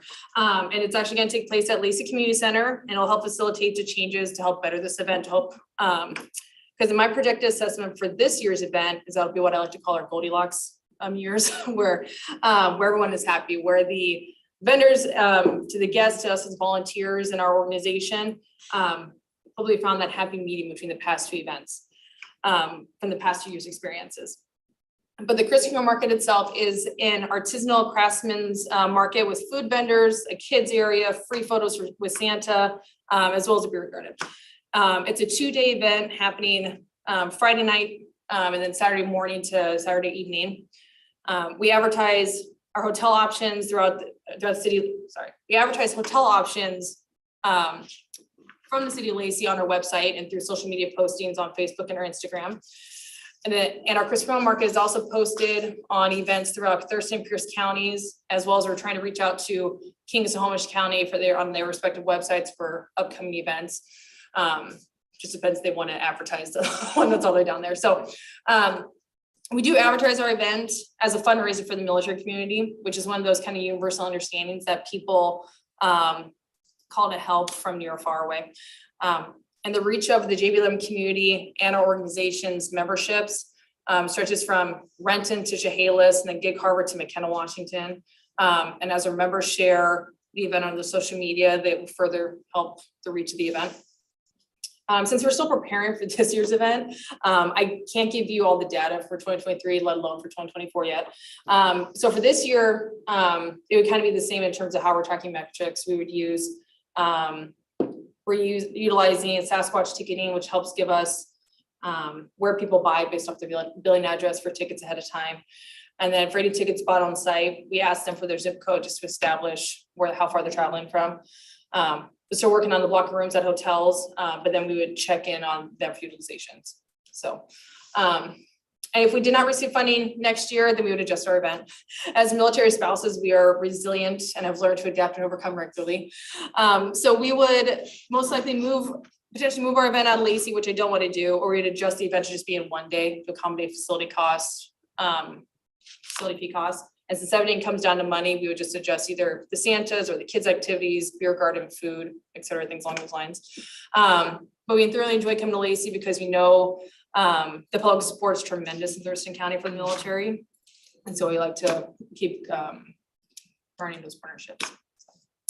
That's all I have. Thank you. Questions? Vendors, who are you using, where are they from?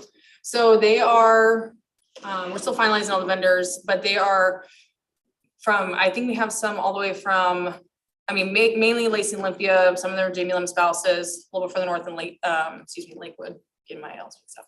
And they're kind of more local vendors around here right now. I can pull it. And then last year you had your event at the Thurston County Fairgrounds, but this year you moved it to the Lacey.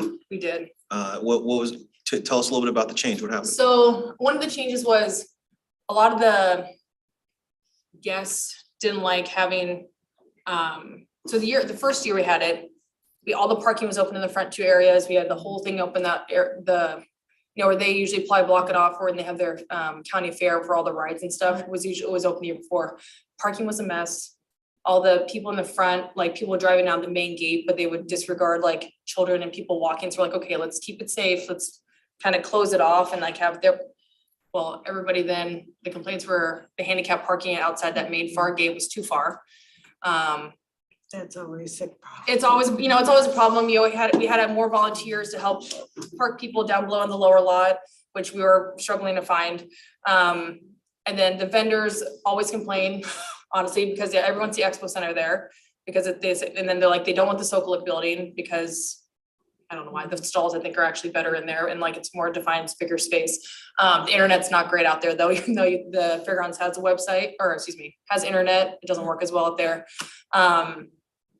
And then a lot of the guests they always either forget to go to the Sokolic building, which vendors always don't like, or things like that. So to accommodate just having, and honestly, our organization is literally all volunteer ran. So like the people who help working all this are all the other military spouses who You know, the kids are out of school that week, the husbands are gone to TDY, so just like we get stretched very thin for this event. And so keeping, and what Lacey Community Center offers is all those things are now in one building. So like, we don't have to worry about running out to the parking lot to do this, because they have a set parking lot there. We don't have to worry about, you know, for the liquor board, for the beer garden, we had to, you know, close off an area to make sure minors don't go into the beer garden area, because it was, 2 years ago, it was outside and it was absolutely freezing. And then, so we moved it inside into their main heritage hall, but we had to like rope off and make sure that was, had security, and then have to make sure that, you know, you're there to make sure no kids go under there. And so, just trying to put it all under one roof. So it's. So we just have better event space than Thurston County does. And for our event, yes, like it really does, like it, because that event, when all the 3 rooms are open in Lacey Community Center, it's the same size as the Expo Center. Sure. So, and so we just have, so just knowing that, we're like, well, that works for us, so, yeah. Okay. I think it's a great event, and I was really tickled when you guys came here the first year. And when you did your presentation, because it was new and fresh. I still think it's an awesome event. We did go to it last year. I think I heard you correctly. I was also scrolling to look about a question.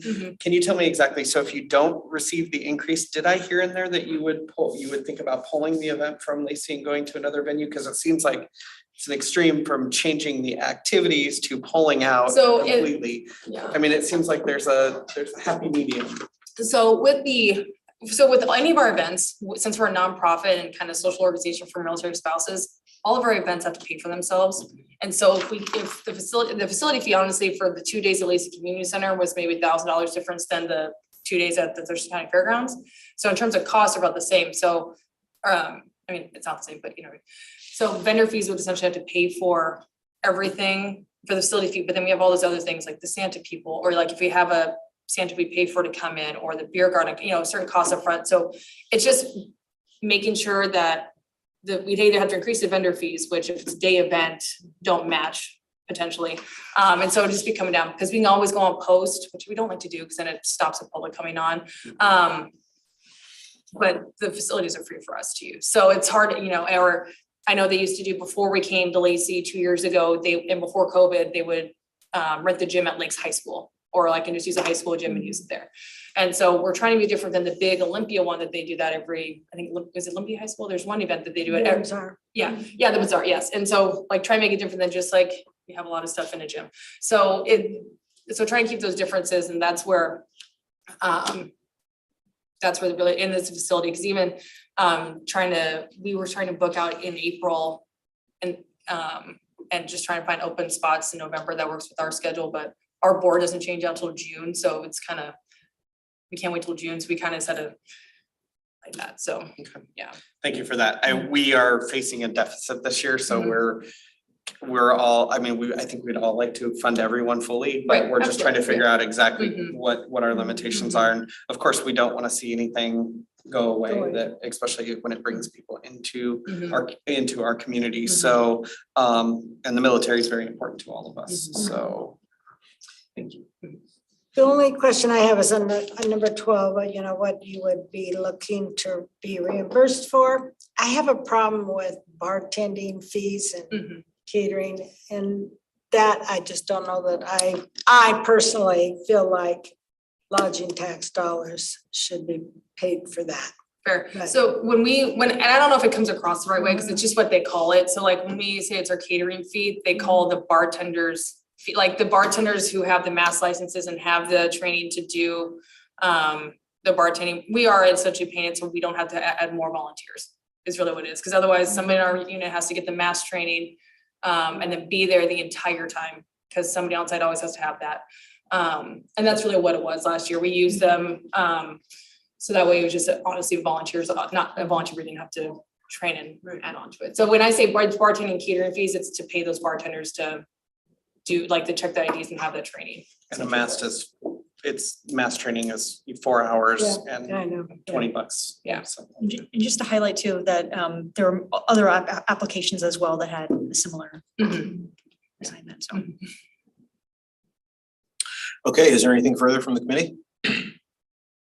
Okay, seeing none. Thank you for being here. Thank you very much. Appreciate it. Thank you. Thanks for taking the time to come in. Yeah, that's all. Thank you.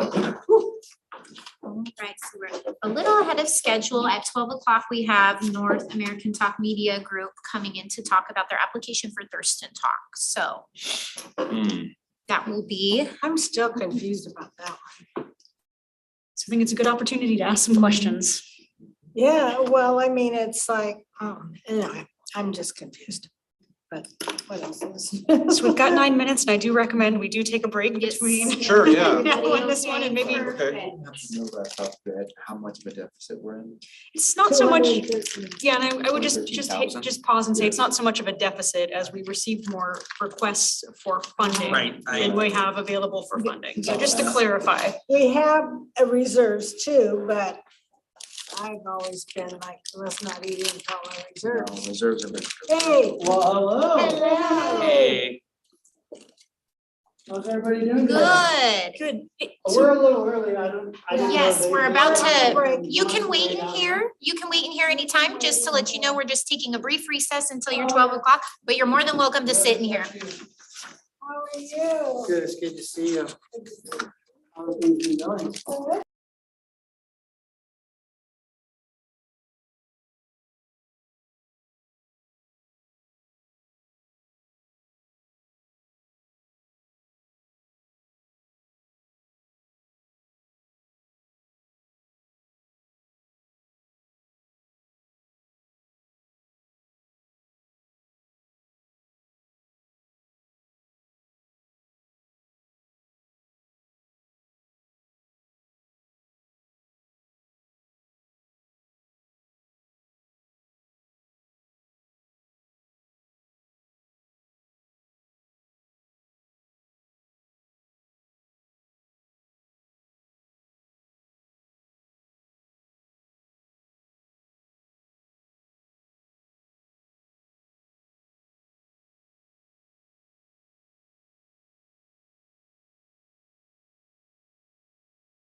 here, and then we will prepare. Next, again, we have Thurston Talk here. Dan and Jacob, welcome. Let me get your presentation up. Would you like me to go up there? Here? Okay. You have a mouse down there that will let you navigate through your. Beautiful. So that means we're gonna keep you down there. Yeah. We want Sorry, you to Dan. stay away. Yeah, so you'll be able to navigate through the slides you prepared and submitted. All right, perfect. You will leave about 5 minutes for your presentation with some time for questions after. Okay. And then how do I move forward? You Sorry. should be able to just click the right-hand side to navigate forward. There you go. Okay, Perfect. Perfect. Well, thank you, everyone, for taking the time. We're excited to be here. Just real quick, I mean, I know a lot of you at the table know me as like Dan with Thurston Talk. What we're here today to talk about is Thurston Talk, but really the product that the city of Lacey would be subscribing to is what we have another organization called North America Talk. So that's an organization. We have 17 other media companies across Washington and Oregon that look similar to Thurston Talk. And so we've been doing a lot of work in the tourism industry of saying, hey, people know about Thurston Talk here locally, and we can take content and put it on our other websites up in Pierce County, Bellingham, all along the I-5 corridor, and assist in sharing the city of Lacey stories that would generate tourism and drive those individuals back to the Thurston County market. And where Thurston Talk comes in is then it supports that tourist to have a good experience while they're here in the community. It's basically the home of it then. Yeah, Branches up. yeah. And so we describe our media company having 3 different pillars. So we have our users. 75% of our users today approximately are using mobile devices. 12 years ago, when we started Thurston Talk, it was about 46%. So that's been a fun evolution to watch. We have local content creators. We have about 50 content creators currently across Washington and Oregon. And then we have a reporting tool that we call our community social graph that allows us to report back to the team on just like stats of articles and stuff. So here's our Washington and Oregon user base. I won't go into great detail on any of these, but 70% are female, which has been interesting to see that audience. They're about 35 years old. But you'll notice in the bottom middle of the graph, that's a fairly flat bell curve. So we have readers ranging in lots of different age groups. This year in January, we had an exciting stat. We went over 1 million individuals, unique individuals reached a month now. And we've been sustaining that, which is, yeah, we were proud of that. We cover a population base of about 5.8 million individuals. So around 20% of those individuals we touched. This is two different examples, one different example of a mermaid festival. I always enjoy when there's something that takes place in a community where I scratch my head and I'm like, mermaids, huh? So the Westport Winery rolled out a museum and we worked extensively, we have for many years with Grace Harbor Tourism. So they wanted to promote this as a way to drive tourists.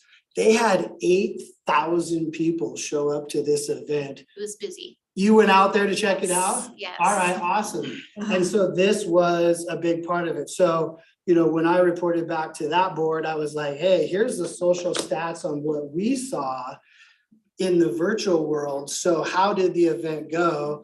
And the owner of the Westport Winery reported back that she had over 8,000 individuals show up that weekend. So that's how people use our platform, for example, for events. Any of the content that we create for you will be put all of our sites. So the 18 websites we have across Washington and Oregon, we would put the content into our travel section. So if someone is down in Clark County, we see searches coming out of the Vancouver market for day trips, overnight trips coming out of, out of that market. They're looking for it. And so we write an article about taking a walk and visiting a brewery and staying here. We would put that article on the Clark County website down in Clark County, and they would land on that and look to drive the traffic this way, physical traffic this way. The other thing that I think would be good for you guys is because there's so much I-5 traffic coming through, is to have some kind of generic content along the lines of like where to walk your dog, where to stop, to help with economic development. It's a little harder to tie into the LTAC like overnight stays, but I think it leads to it. It starts to lead into that environment if you can get someone off of I-5.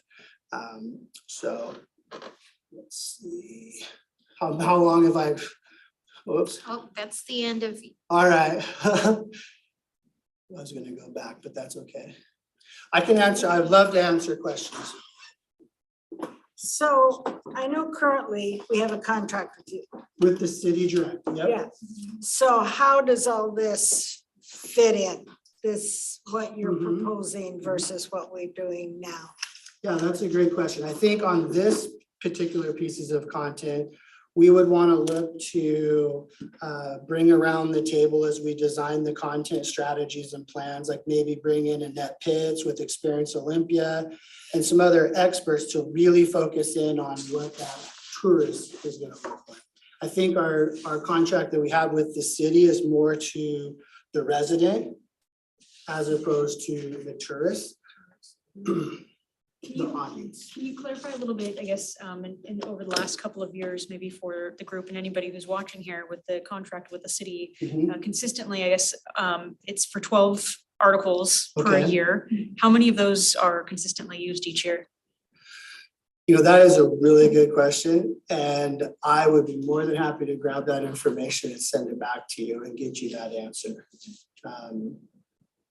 Yeah. Do you know that there is, like, they haven't used the 12? Or? I think there could be some capacity, so I just want to make sure that they've got a kind of full understanding of the existing contract and what those look like. I see. Yeah, and so, we're writing that content for the local audience. The other aspect is that on this content, it would be published on Thurston Talk, but the real value and what's being paid for is to be published on those other websites in Bellingham, Skagit, Snohomish, Pierce County, Lewis County, and the Clark County market. This model. Yeah, in that travel section on all of those websites.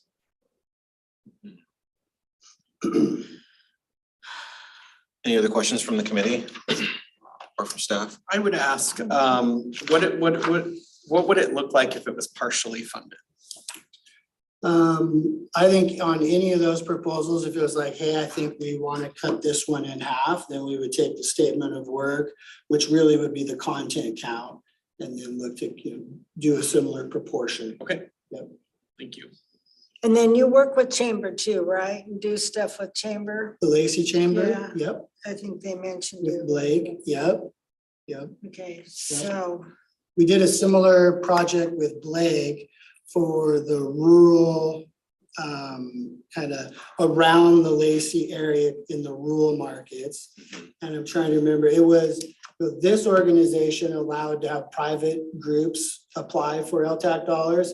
And it's kind of a mix across Washington state. Some allow private, some only will allow municipality or nonprofits to apply. And so in that model, we worked with Blake to be our facilitator in the nonprofit world to apply with him. So do you see us still doing this 4,800 annually with the city plus this? This is an addition to this? Yes, yes. So just I sure hope so. Just Okay, I don't want I'm to just cut into questioning, that. okay. Yeah. So just to be clear, the agreement that we have with the city, the $4,800 annually, is basically geared and tailored for local content, people who live here locally to understand what's going on here in this community. And then this new Thurston Talk endeavor or South Sound Talk, or this is to get exposure and bandwidth through everything that you cover from Bellingham through south of Portland, and try to make an attempt to drive any of those people who are interested or willing into the Thurston County area into, hey, this is what's happening in Lacey as you travel through this city or to this city as a destination. Here's what you can see, expect, and here's the events that are happening. 100%. Different audiences. Can you talk to us a little bit about how, I know, Ruth brought up, hey, the VCB and then also working with the chamber, and, both of those also have a marketing element to it. So can you tell us a little bit about how this would differ from what they're doing? Sure. So the first thing would be is I would coordinate with the net to make sure that we're not working overlapping on stuff. And if you look actually on that slide right there, the salmon viewing one, for example, that's one that Annette actually paid us to do. So we work really closely with Annette. I'll probably be driving to Yakima for a 3-day tourism event in the middle of next month with her and her team, her and Jeff. So we work really close with the tourism, with Experience Olympia and beyond here locally. So I have a question. I see you and Annette at our board meetings with the EDC. And in some other arenas, I see you guys both there too. And I know you guys coordinate together. Has it ever been a thought or plan or idea to coordinate in such a way that, like, if there is something that we want to bring a major amount of attention to, that you guys would all run the same, a very similar article or focus, promotional content for such an event? If we wanted to boost something, you guys, it seems like you guys would have the power to boost something in a way that maybe other periodicals or promotional entities may not be able to do, because you guys work so close in conjunction with one another. Yeah. Like if the Washington Center was putting something on and you guys said, you know what, let's all run something on this event so we can make it huge, since we have, very varying audiences, in some cases overlapping audiences. But it seems like you guys collectively would have the power to boost an event much greater than what it would normally receive. No, that's a good point, Malcolm. So the most recent one I can think through is I think it was called the Block Party, that was in conjunction with the port, that took place at the end of August. And so there was like the organizer, Annette and us, and we all worked together. And so we created the content, we distributed it. Annette grabbed onto that content, threw it into her social cloud, and then pushed it out by boosting it into the community. So yes, that is a powerful engine for sure, those organizations working together. So if you have a major event, then we can coordinate that for sure. Yep. Well, if there's nothing more from the committee or the staff, South Sound Block Party just so happens to be next. Well, thank you both so much for coming in and Wonderful. presenting to us. Thank you. Yep, thank you. Thank you. Wonderful seeing you. Some new faces too. Have a spectacular day. Thank you. As well.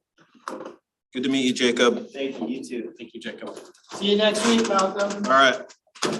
All right, so we do have another 15-minute time to review and recess if needed, and then 12:30, the South Sound Block Party will be in. After that, we have Capitol Lake Fair, and then we are done with presentations, and we'll have an opportunity to review the budget tool that Shannon and I have hinted at multiple times, and set up for the following meeting on Monday.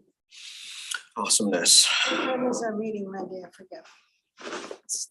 Really 6:30 in the morning. Yes, 5 a.m. I Stop it. believe, and I will double check with Nicole that it was 8:30 I the complained about.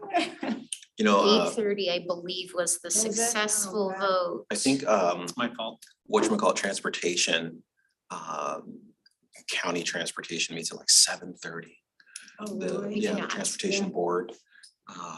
Or at least it used to, because the mayor was consistently saying, oh my God, I had to be at this thing at 7:30, or you'd even mention in a council meeting, like, So why used to have meetings at 7 and 7:30 before people would go to work. I'm like, what in the heck? is that? yeah. I mean, that puts you going to bed at like 8. Yeah. Just a normal night For some of us. Okay, yeah. City staff is used to that. Yeah. Mm-mm-mm. I'm still trying to figure out how we do all our marketing. It just is so, Marketing has really gotten a little bit more expensive. exactly, well, these it's gotten days. more complex and to understand it and I just think we're paying Chamber to Market, we're paying these Olympia and Beyond or whatever. And now. they BCB, want- Chamber, yeah, and Thurston they're all- Talk wants money. Right, Wasn't there an entire marketing section that we started out with? Page 1. Marketing is costing. well, yeah. And I think Visit Olympia and Beyond has stepped it up to Lacey, whereas before they were kind of trailing behind, and so, Yeah, we had to, yeah. We had to But get in then there and they twist some turned around and arms. shut their visitor, center, and we didn't reduce their funding. So now Chambers filling in that walk-in piece for them, and it just seems like, it's like my mind is, I gotta really think through this. And think through it, right? And that's why we want to make sure that we have the presentations today and then come Yeah. back for another meeting. So you've had some time to Yeah. kind of go through, because, like you all were discussing, there's a lot of requests and we have some limited funding. And so we'll have to, you'll have to make some decisions, so. But yeah, we need things going on in our community to attract the people to put heads in beds, because if we don't have those, We do have the next presenter here. if we're Yep, that's ready. Christine. Excellent. This is the South South Sound Block Party. Party. Oh, goodness. Perfect timing. Is it too early? No? Oh, ready. come on in. Okay. Perfect, so go ahead. Oh, look at that. There you go, your presentation's up here. There is a mouse down there. Oh, okay. Hi. Hi. Hi. just gonna have your name. I do music festival for the South Sound Block Party. There we go. You want? Yes. Did anybody go to Ed Sheeran that weekend? No. We'll get there.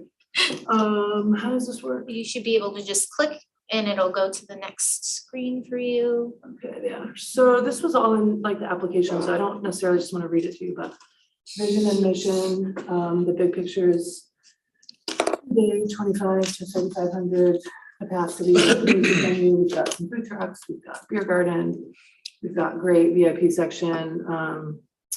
Yeah, it's a really good vibe.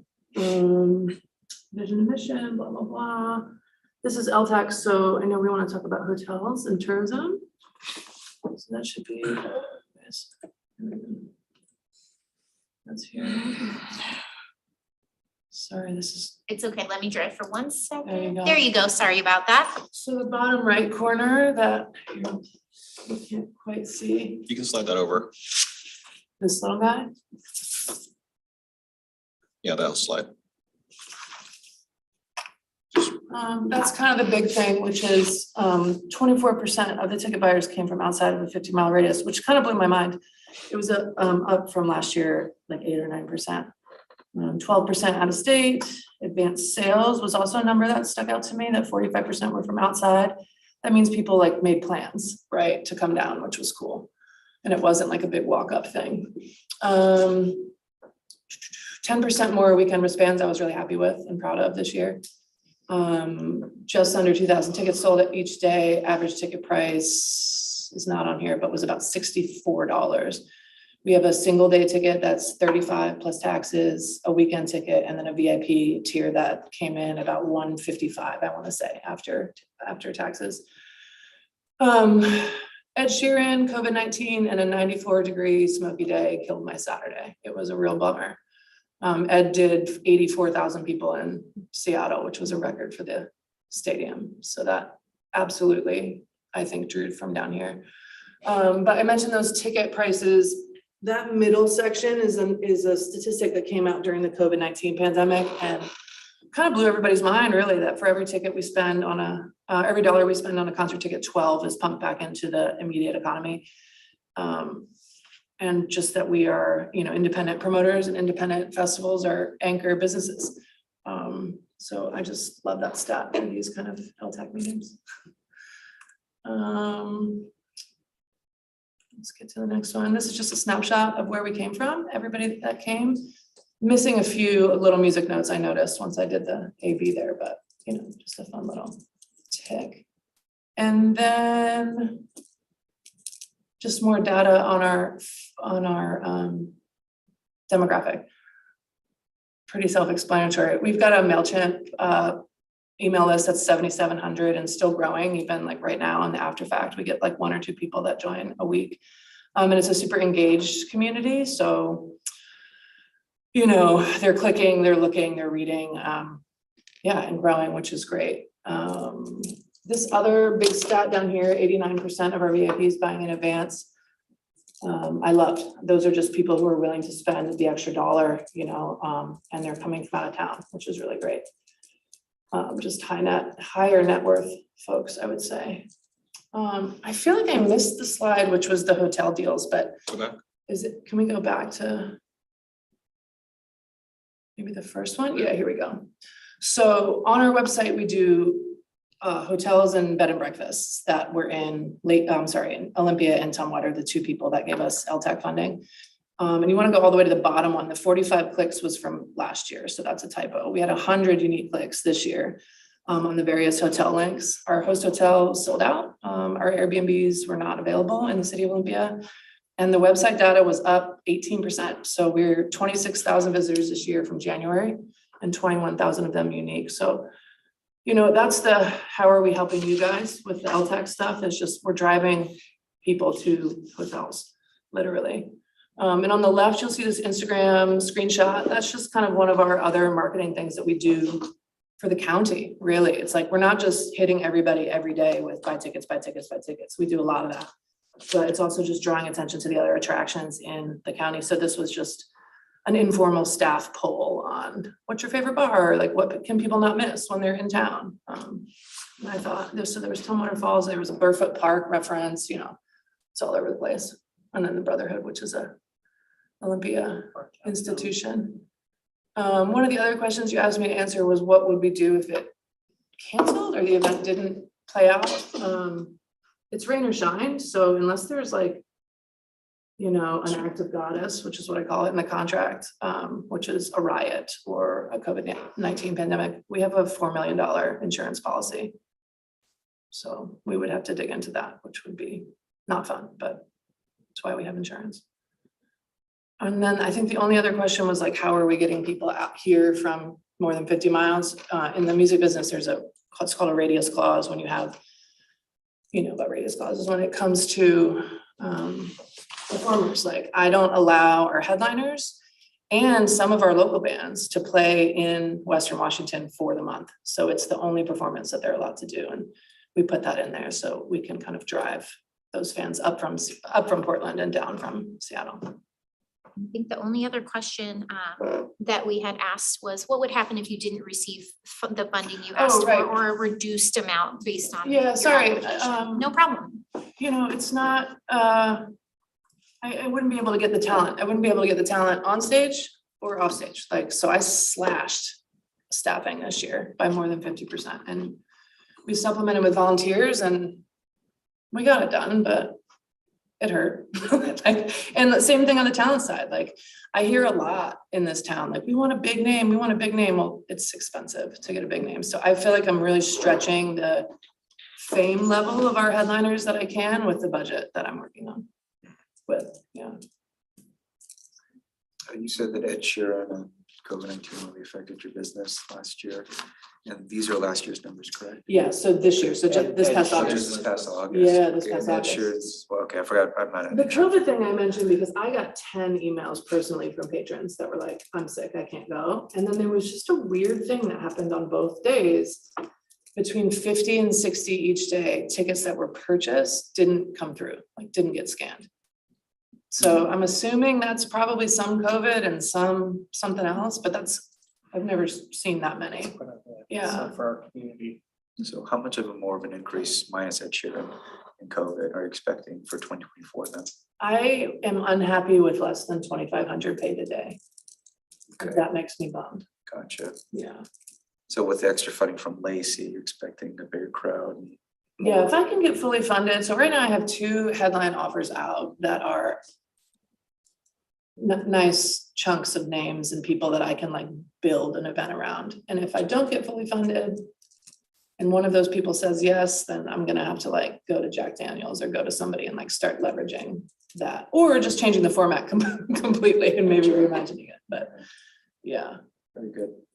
I like events. It's good for the city. It's good for. I think it's good for the region. hotels. I mean, I don't know how much you're paying attention to our socials, but I do a good job of drawing attention to the region and talking about all the great stuff there is to do here. I mean, we've got tourism out the wahoo, like, and we also partner with a lot of the extra or the other free stuff that goes on here, you know, like the Ole Night Market and I are really close, like, you know, our Teach and Brew Fest we talk about. It's just like having those relationships in town. And if you do fund it, I would encourage you to have your marketing person just have me on a weekly email that's like, here's what's going on here.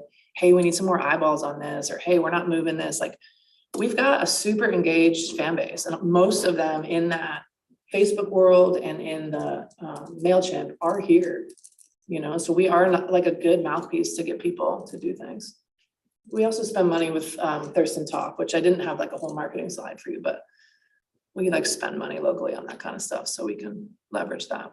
Do you use any local Lacey businesses? And I'm sorry if you've already answered Yeah, this. you know who killed it for us this year was Iconic Wings. Okay. They, Right there like, in Lacey, yeah. They showed up for like backstage lunch, like people went crazy for it. Yeah. And we do a lot of that, like the entire backstage is all local businesses. I heard lots about that Yeah. from David, so. Oh, good, yeah. One of my staff members with the event this year. Yeah, he's phenomenal. So on number 14, it says include the source and amount of funding, list the city of Lacey if applicable, and we don't have money that is tied to the ones that you listed, like ticket sales, private sponsorships. I'm sorry, I'm not looking at what you're looking at, so I'm not sure. Okay, so we had asked a question on, Oh, so. and can you kind of give me an idea of what that total is maybe? Sure, yeah, let me pull up my budget, just so I'm giving you proper numbers.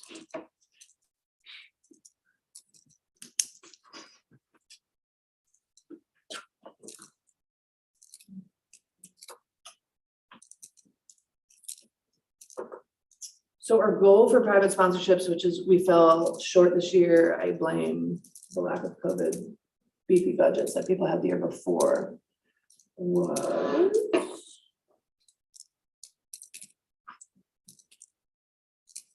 we were looking for 100K in private sponsors this year. We did not get that.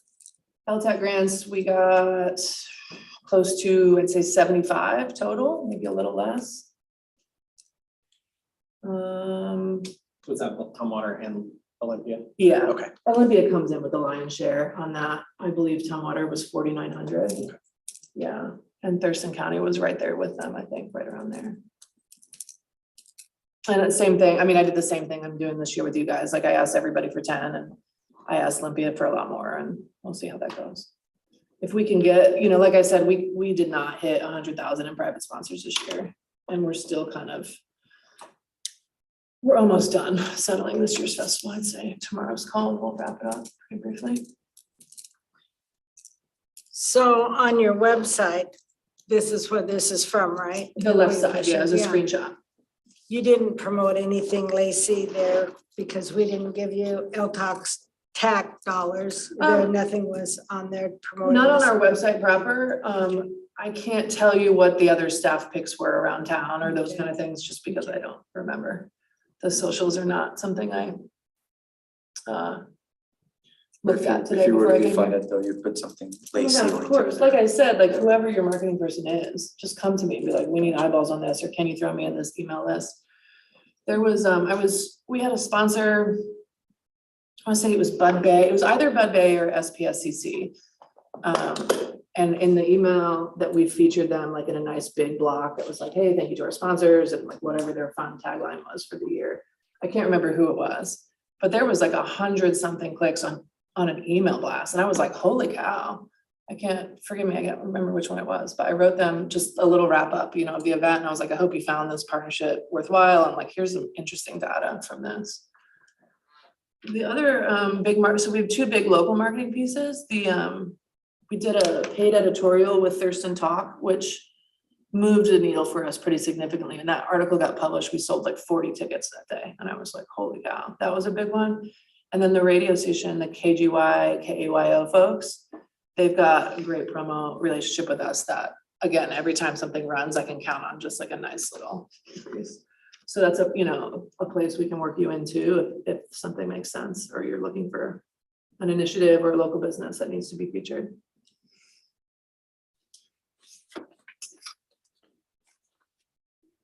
Let's see.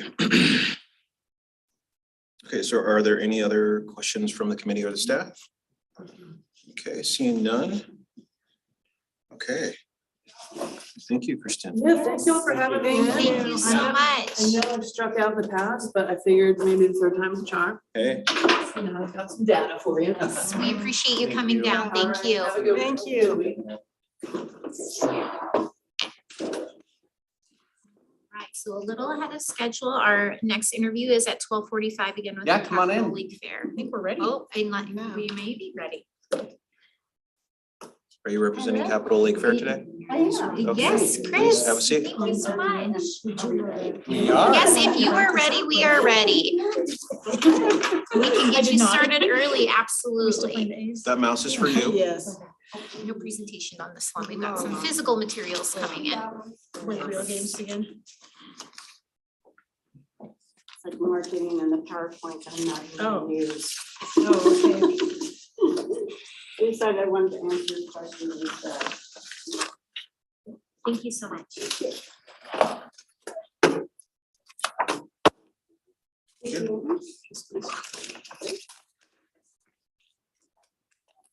have about 5 minutes to do a presentation and then some time after for questions whenever you are ready. Okay, I'm gonna get my notebooks. And can I set it, okay? Yeah, absolutely. Ah, and I thought I had 7 minutes, so I had to cut out how much when I read the letter. No, you are fine. And we're a little ahead of schedule, so I cut it all out, so. Okay, whenever you're ready. yes, go ahead. Good afternoon, I'm Chris Ray and I'm with Capital Lake Fair.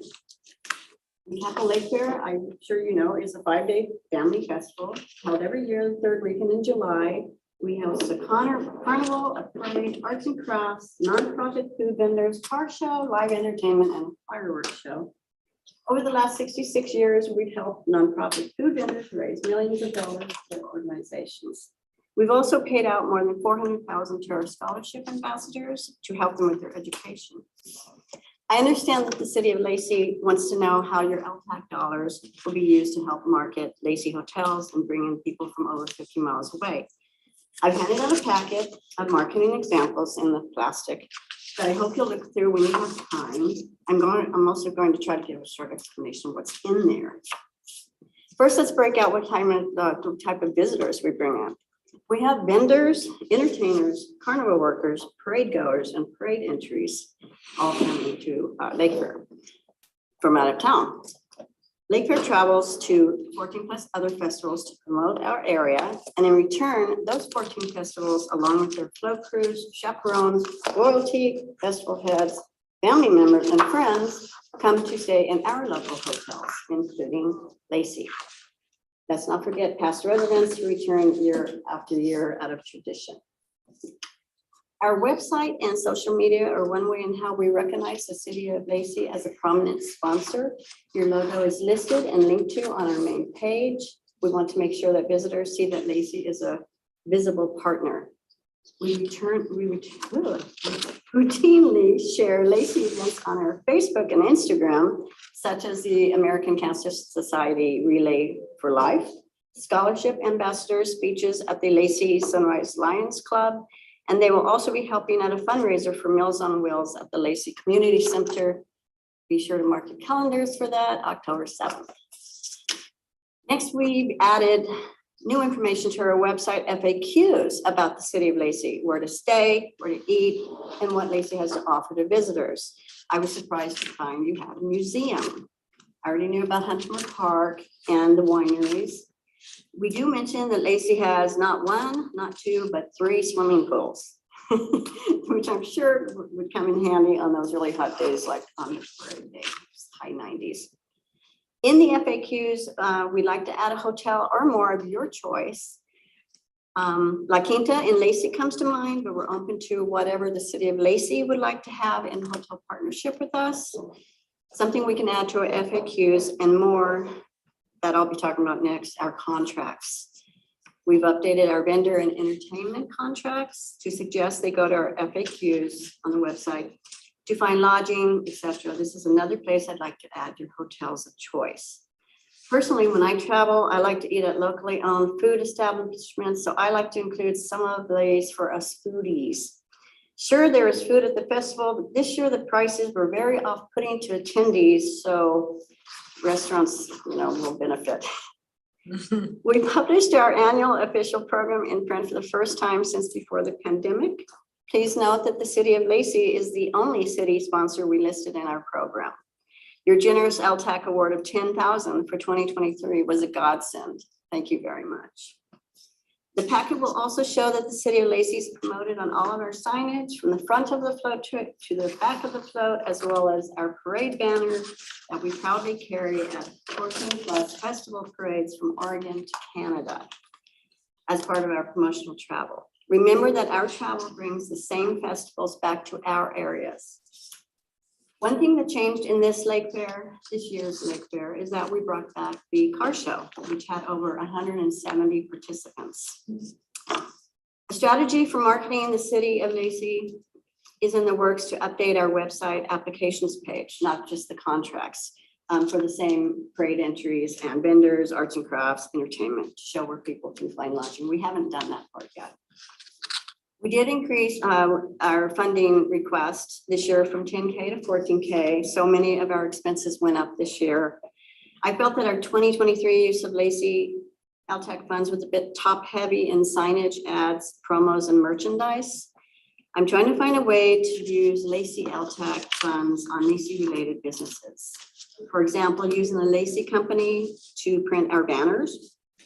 I'm asking for $5,000 to go towards our high promotional travel costs for gas, food, car rentals, hotels, and float maintenance for the 14 festivals we attend. I've changed our 2023 top heavy promo LTAC use to just $4K to help us pay for our official annual printed program, printed articles, and street banners. This year's program was a little embarrassing if you look at it, so we'd like to make a nicer one. Lastly, I'm asking for $5,000 to help offset our enormous insurance costs that covers our float travel, float use, and everything else. Insurance costs are crazy high for parade floats, and without it, we can't do our promo travel to bring business here.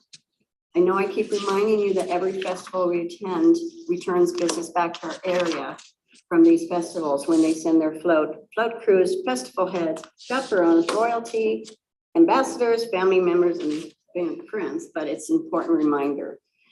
The marketing and promos we do is also marketing and promo for Lacey. We've only had to cancel Lake Fair twice in 66 years, and I'm sure you know when that was, 2020 and 2021. We were sure to refund all monies paid to us, and we kept everybody well informed along the way. We've already experienced having to downgrade Lake Fair in 2023 with the fireworks show. If we don't get full funding, we would have to consider having fewer scholarship ambassadors. The cost for each ambassador is very high due to several sets of clothing, shoes, hats, jackets, gowns, crowns, sashes, as well as their travel costs.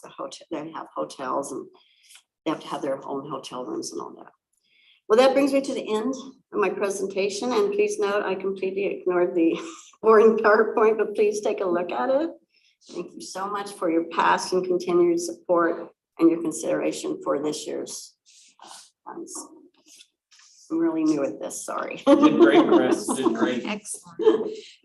My daughter was a Lake Fair princess. Donna? Yes, and I won't tell you what year either, but many years ago, yeah. Probably I've seen the picture. Yeah, you see that? I had a question. I don't understand, like, okay, so you guys go to other festivals Yes. and you take your float? Oh, yes, Okay, yeah. that's what I didn't understand. So you have to pay for float insurance all year round? Oh, yes, Okay, yeah. And our office also has all sorts of things in like paint and combustibles and whatnot. Need insurance for. okay. Yeah, those flows are dangerous. Yeah. I think I've been in the building where you guys store And some of those the things. flow Smitty, barn, we call it. yeah, Smitty was teaching guitar lessons out of there. Oh, really? Yeah, Oh. I was, anyway, does anybody from the committee have questions or from the staff? I'm a little confused about what an ambassador is. I mean, you said crowns and sachets and stuff. I thought princess, but you're saying ambassador, Yes, so. right. It They used to might have be, changed their names. yeah, it used to be royal court. Real court. And they got really mixed up with pageantry, and we're not a pageantry, we're a scholarship program.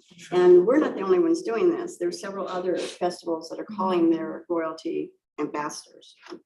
So that's pretty much one of their scholarship ambassadors, and they represent us and they represent our local area. Gotcha. So these are scholarship recipients. Yeah. Gotcha. And they used to do it by every school had a person, but now they're not doing it that way anymore. We kind of do. The You do? schools produce a student to us and they present all their paperwork and yeah, they do. And we're gonna, we've I thought you went away from that model that they're not always from, each school has one. I'm pretty new, so I think they changed that model. this year we had 6 from 6 different schools, one of them being Timberline. Oh, they maybe went back to it. And we're gonna add on, I think we're gonna try to get Tenino, Rochester.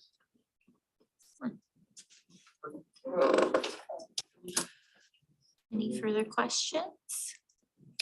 Well, thank you so much for coming, Chris, and taking the time to prepare these materials for us. Yes, thank you so much. So how does this work next? Do you guys all meet and then? Yes, so we will have some more meetings to discuss and make final funding decisions and then contact successful recipients after that. And all of our meetings and information is available on our public portal as well, if you want to check on that as we go. Okay. Yes, And yes, what's thank your- you so What's your much. title? What do you do? Are you? I'm the office manager, Oh, but executive I'm director telling like you. this, okay. they're throwing things at me I've never Yeah. done. You did great. So I'm like, Yes, "Ah." Yeah. Okay, good. Excellent. Great, Chris, thank you. Thank you. Thank you. Have a good time. It's a beautiful day out there. Yes. Concludes all of. You wouldn't know if it's a beautiful day. Yeah, Not yet anyway. Our time to shine is coming, so that does conclude all of the interviewees we have for today. We are a little ahead of schedule, so we still on the agenda do have the budget tool review. We also have some built-in review and break time. I feel like you want a little break, or do you want to dive into? Let's see, we're supposed to be out of here by 1:30, is that right? Or is 1:30 when the budget tool review starts? We had that scheduled to start at 1:15. Okay. So we are ahead of schedule. We can recess for a quick break or dive into the budget tool. Well, it's not like there's anywhere we could run and grab lunch in 15-minute, Well, I'll tell you, 18-minute the period. budget tool might not take that long either, so just to give a. Okay, let's do it. Right, well, Sadie, you want to hand Let's over go. the mouse and just give me So- 1 second and I'll get it set up for us to take a look at.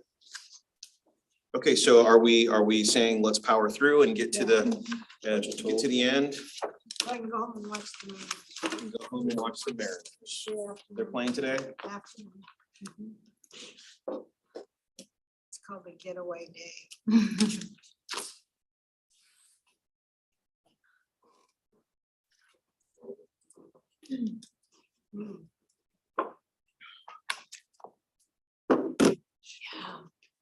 Wow. Look at that budget tool. Yeah. Look at that tool. That looks so easy. It's easier than it looks. Don't be intimidated. Okay. So what I want to just preface before we actually dive into the tool is that, again, this is a little bit different than what we've done in previous years. And now that we've had all the presentations, we've gotten all the packets, you all have done a lot of reading and reviewing and question applications. And now I don't envy you all because you've got to make some tough decisions here moving forward, knowing that we received a lot of requests and we only have a certain amount of funds that are available for 2024. So we put together this tool to help you individually kind of think about what you would recommend. And again, it doesn't have to be filled out today, but we would appreciate it if you could get back to us by midday Friday, and we'll send an email out to this effect. So that way we can compile each one of your thoughts, put it into kind of a just general idea so we can review it all together and have a conversation with that on Monday. In addition to just a general conversation if the tool maybe doesn't work out as well as we think. But this is something we're just testing out like many things this year new with LTAC. So when we put together this budget tool, we hadn't had any of the presentations. So I just want to say we've provided a couple of examples, but that was just kind of to show what could be done, right? So that doesn't necessarily mean that is something we're recommending at this point, but just to kind of provide some mock-ups. So I'll go over the budget tool and we'll send this out to you all later today. And certainly Sadie will be available if there's any questions or if we're having any issues with it, and we can make sure that you've got access to it. So really quickly, just to kind of go over what you are looking at here. So on the left-hand side, we'll start on the left-hand side. What we've done is we've provided all of the applicants that you have just had a review and a presentation of, and we've categorized them very similarly based on capital, based on event, and then based on marketing. And you can see they're all color coded. So capital is going to be yellow, events are going to be green, and then marketing is going to be blue. Why is these fonts always so small? Yeah. Or do I call this municipal font? What are we Well, calling this? The problem was I was trying to get it all on one page. The great thing about when we send it out to you is you should be able to make it as big as you possibly want by increasing the size. So we'll put this up over here. So what we did was we provided the amount requested in 2024, their total cost for their event as they indicated in their application, what percent of the total cost is proposed to be LTAC funded, the estimated visitors from this funding, the estimated cost per a visitor, what the ranking was based on the tool that we used previously. One thing I do want to highlight is you'll see some NAs, and that is because we didn't rank our capital or our marketing programs, but just to kind of, again, have that focus of what this tool, in the future could be used for and help inform decisions. We've provided that information. We've also provided what the average score was using that tool. And so just as a reminder, the average score was a total of 130. And so you can get a good kind of indication of, again, what the total score was for that particular event or program or capital request. What we want you all to fill out is going to be column M. The rest of the columns you actually won't even be able to access. You won't be able to inadvertently change or edit. So we've taken that away from you. Making it easier on you, That was less smart. things to try to have to figure out. But one column you will be able to enter is going to be column M, and it's highlighted with red, and it says committee member recommended funding. So this is just what you would recommend. So kind of as you're balancing the budget, what you think would be a good recommendation And for us. they'll give us a total at the Yeah. bottom. So just as an example, Sadie, do you want to plug in $180,000 here for? Okay. So this will, once you hit enter, it'll calculate what percentage of the request. So in this case, they requested 180,000. We've indicated that. And then when you scroll down here and you've completed all of that, what it's going to show you is how much funding is still available. And so if you are still in a positive, it will be green. If you go negative, it'll go bright red to tell you, hey, you need to rebalance your checkbook Look here. at that conditional formatting. Yes, yeah. It also is gonna show you what percentage you have allocated to capital funding, in addition to what total you've allocated to capital funding, what percentage you've allocated to marketing, and the total. And notice right now, we don't have any because nothing has been allocated to that particular type of funding. And then also here, same thing for event funding, your total and then your percentage. It'll tell you what you have funded. So you've funded $180,000 right now. There's only one thing that has been funded in this example for a total of 100% of the funding available. And then it'll tell you down here whether or not you need to take a look at have you spent everything or have you not spent everything? So just to scroll up here, show one more thing, we have put in here use of $50,000 of reserves as an option for you as you're taking a look at the budget. So it came up during our last conversation of the wayfinding signs and why we were having that reserve. And so, you know, thinking about that particular item, we were like, hey, you know, if we need to make a future request, we can always come back to the LTAC committee. And so if this committee would like to, you know, think about using those $50,000 in reserves, you can turn this on to say yes, and that will increase the amount of money you have to go and kind of balance your recommended LTAC budget. So this just gives you a tool to kind of play around with, knowing that we are going to have to, you know, make some funding decisions here moving forward, and it allows you to kind of see what that looks like in a larger scale. So once we finish this, then we can go back and will we go back as a group and look at it then, you know? Yeah. So we're gonna turn in our each individual ones on or before 5 PM on Friday. 12 PM, please. Darn it. That gives us some 12 PM. time. Nice try. Yes, yes. Definitely, we're here bright and early on Monday, so need a little time to So we have to review. do this tomorrow. That would be ideal. If you want to get it to us tomorrow, that would be great. And we'll make sure you have it today. And then you'll compile it, you as a team will compile this for Monday so we can have a launch point to talk about. But we'll still discuss these numbers as a group. Right, we're not- You know, why does Ruth feel the rugby people deserve 60,000, I feel they deserve 50, and you may say 40 or whatever, $10, whatever. So we'll still discuss it as a group, as a committee, as we've done in the past. And our finance director, again, will be available for that meeting on Monday as well to help kind of plug and play with those numbers during discussion. Okay, so absolutely, you'll be able to have that conversation, but we just wanted to give some tools to jumpstart it and be able to see, again, kind of what the committee is thinking independently, and then have good robust conversations moving forward. So one more thing, a couple more things I actually want to point out is we also broke down city funding, so you can very clearly see, I know that was a question that had come up previously. And then again, we plugged some examples in here just so that you could see them prior to any presentations, and they're just as examples, just so you could kind of see how the whole system functioned. So here in example A, we have capital of 44%, events of 34%, and marketing of 23%. And you can see there are some other kind of items built into this, but you can see, and again, what was, you know, just using this example model. It is not a model we're recommending, but something to take a look at. You can see kind of what was funded at what rates, what that means for kind of other things. And we really took the approach of spreading the LTAC funding around with some exceptions. But obviously this is a conversation that the LTAC committee needs to think about, but we just wanted to provide an example of what this would look like. And so just to show you kind of based on all of that, we said, yes, we were using the $50,000 of reserves.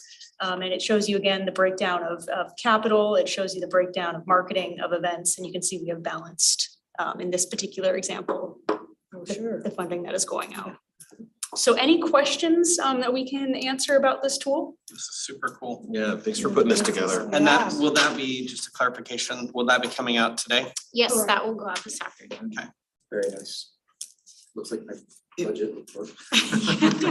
I just, again, I want to say thank you. These tools, I just really help me, at least make me feel like it's just, I can go in, I don't have to recreate any kind of documentation. I don't have to come up. I mean, I just go back to those binders and go back to the amount of sticky notes that we went through to put in our own spreadsheets to make this happen. So I really appreciate here, we've already spelled it out, we've created this, and here's a model that you can work those numbers off of, so. Thank you. Awesome. We'll be interested in your feedback too. But again, we'll send this out via email later today. I'm hoping for a response by noon on Friday. Earlier is certainly welcome. And that Monday meeting is 8:30, so bright and early. 8:30 Monday morning, the 25th. Those are my favorite. And that's my fault, you guys. 'Cause I'm- So we can put this in then kind of our gut feelings about this, and then all of a sudden go, oh my God, we're spending 200,000 additional, but we'll, yeah. Well, it might be nice to have a scratch piece of paper or a notebook paper that we can say why we did something so extreme, so if. And then we can review these off-season. We'll use it as a tool template this year. Another thing that we can spend some time doing a review off-season with this, the rubric, and a couple of other items that we're gonna be spending time on in February. So it looks like this time we'll have some really cool off-season stuff to bring into the new season next year and help us with the decision-making. So it appears as though we have, please. Okay, just one more thing for the committee. So going back to just the independent recommendations, again, getting that to us would be helpful for us to put together, and then we can also refine some of what we are calling examples now to maybe some options for consideration, but still at the discretion of the committee completely, but just based on, again, what we're seeing across the committee to help those conversations. But we'll make all of the information available, but also kind of refine those options or those examples into more of an option phase.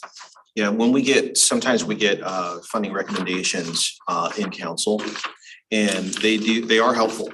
Hey, if we spread out our percentages, and we can do 70% over here, 60% over there, it kind of helps facilitate decision. It definitely facilitates conversation, and so I'm very happy to see those. Does anybody have anything else for this committee as we've reached the end of our agenda? Okay, all right, well, seeing none, it looks like we have reached the end of our agenda, and it looks like we're about a half hour early. Okay, so good job, everyone. I know we didn't really seem to. Sometimes our conversations about the different presentations stretch a little bit longer, go into a little more depth and detail. I hope everybody got out of this meeting what they needed to get for their decision-making process, because if you didn't, then I know we won't have we'll have the 25th to revisit some of it.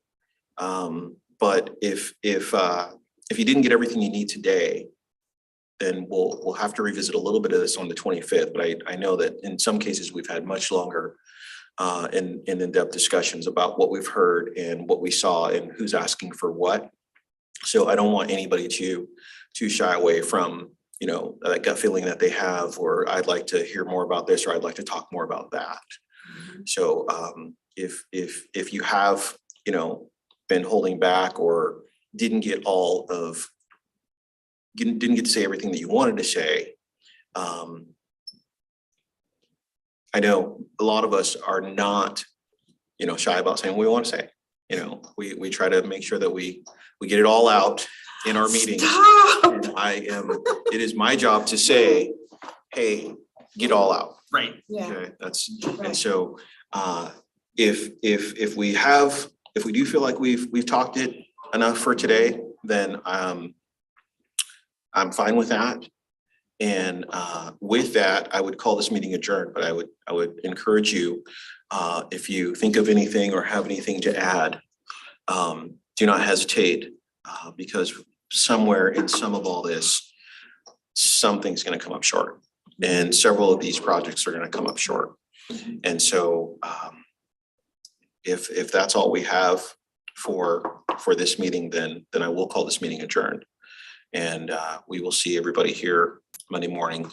This is gonna kind of help me to understand where all our marketing money. I okay, adjourn. That's okay. Yeah. Where all our marketing money is going and what, what that big piece of the dollars available Yeah. are. Because we've actually been asked for additional money for marketing. But we have to have enough money to put on events, right? To bring people, anyway, it's gonna help me, but. I'll be honest, I feel like, a lot of our events have, a tenure to them, with them, that, maybe we don't need as many marketing dollars for some of the events that we've had in the past, because we've got events that have been going for 30 years. Lake Fair is a prime example. Lake Fair is the same weekend every July, For over 60 years. For over 60 years. So like, yes, it's important to get the word out there, and I'm using them as an example, not, just them, but so that could be an opportunity that marketing dollars, aren't spent there But the thing is, I'm talking about like Chamber, now Thurston Talk, and BCB. They're, it's just. They're marketing groups, Yes. and they're coming in droves. Right. I do understand Coke and Pepsi still advertise, Right. right? And so do all of our other, people that we have been buying from, and for my generation, your generation, our parents' generation, their parents' generation, we've all seen Coca-Cola all of our lives. And yet we still see it every time we're at the ballpark, turn on a television or whatever the case may be. I understand that marketing is a significant portion of getting your audience to interact with your product. And so, but when I see that, what percentage is marketing of our ask this year? Ooh, I wanna say it was 20, close to 26, but don't quote me on that. So a quarter of what we're being That asked for. included Thurston Talk too, huh? Roughly 44% was events.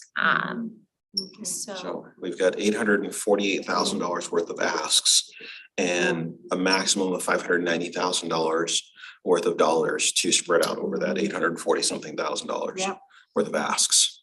So as you're filling out your forms, you'll have to keep that in mind. Oh, absolutely. And I hope that the examples that Shannon and her team have given us can be a little bit of a guide, or some kind of a guide to you guys. However, there's a lot of additional funds that are being asked for, because we have to cover additional costs, and we have insurance costs, and so on and so on. It seems as if everywhere we turn, costs are going up. Even at the grocery store, Oh, yeah. at the fuel pump, everywhere we go. But it seems as if our LTAC budget remains very much the same as it has been in previous years. I don't know if the hoteliers are holding stock, they're not charging more for rooms, or what the case might be in that situation, or do we just need to build more hotels? Right? A little bit of both. A little bit of both. Oh, yeah, I know everybody has a different strategy hotel wise, and some people are just trying to recoup from COVID, they're still in the red, I'm still in the red, and a lot of hotels still in the red. So they do have spurts where it's just like, okay, we're just gonna get heads in beds, doesn't matter how much it costs. And then there's certain times where I know a bunch of hotels in the area should be raising their rates because it's summertime, but they still have winter rates. It's just insane. It's like, sometimes I want to call and be like, what the hell are you doing? Yeah. But that'd be predatory marketing, so I can't do that. So, but yeah, it's been a little bit of both. Okay. One other thing I wanted to bring up was the LTAC events. Do we have a section on the city website where we promote or have an LTAC event calendar, or is that just kind of coupled with our city event calendar? So we do have an LTAC page, and one of the things we are gonna be doing is taking a really good look at what that LTAC page is. And we do have a list of, I believe, who's been funded previously. But we do push out all LTAC funded events through our social media, and that's something that we have changed. And, but again, we're gonna do a deep dive in making our page more robust in the off season. Okay, I was wondering as we were sitting here thinking about, the numbers of people that show up to our events. Are we, as a city doing our part to promote and push those events out? I know last year I asked for every member of this team to get a calendar of And I love events emailed to them. Love it, yeah. So that we could be present at events. Because that would be, we need to be there first, and then, the rest of the community and people from outside our 50-mile area. I feel like our events are very well received. I go and take a look at the turnout. Unfortunately, I won't be able to ride in this September 30th bicycle ride. I'm not even sure if I can make it 100 miles, but I would try. But it appears to me that our events are well received, and like you guys, I would like to fund each one of them at 100%. And as we sit here through these applications, I'm trying to think of how can we get to 100% of $850,000, which is where, Spend ideally, all your reserves, but we can't do we that. can't do that. No. We have a policy that That's keeps smart. at least 236,000 in the reserves, right?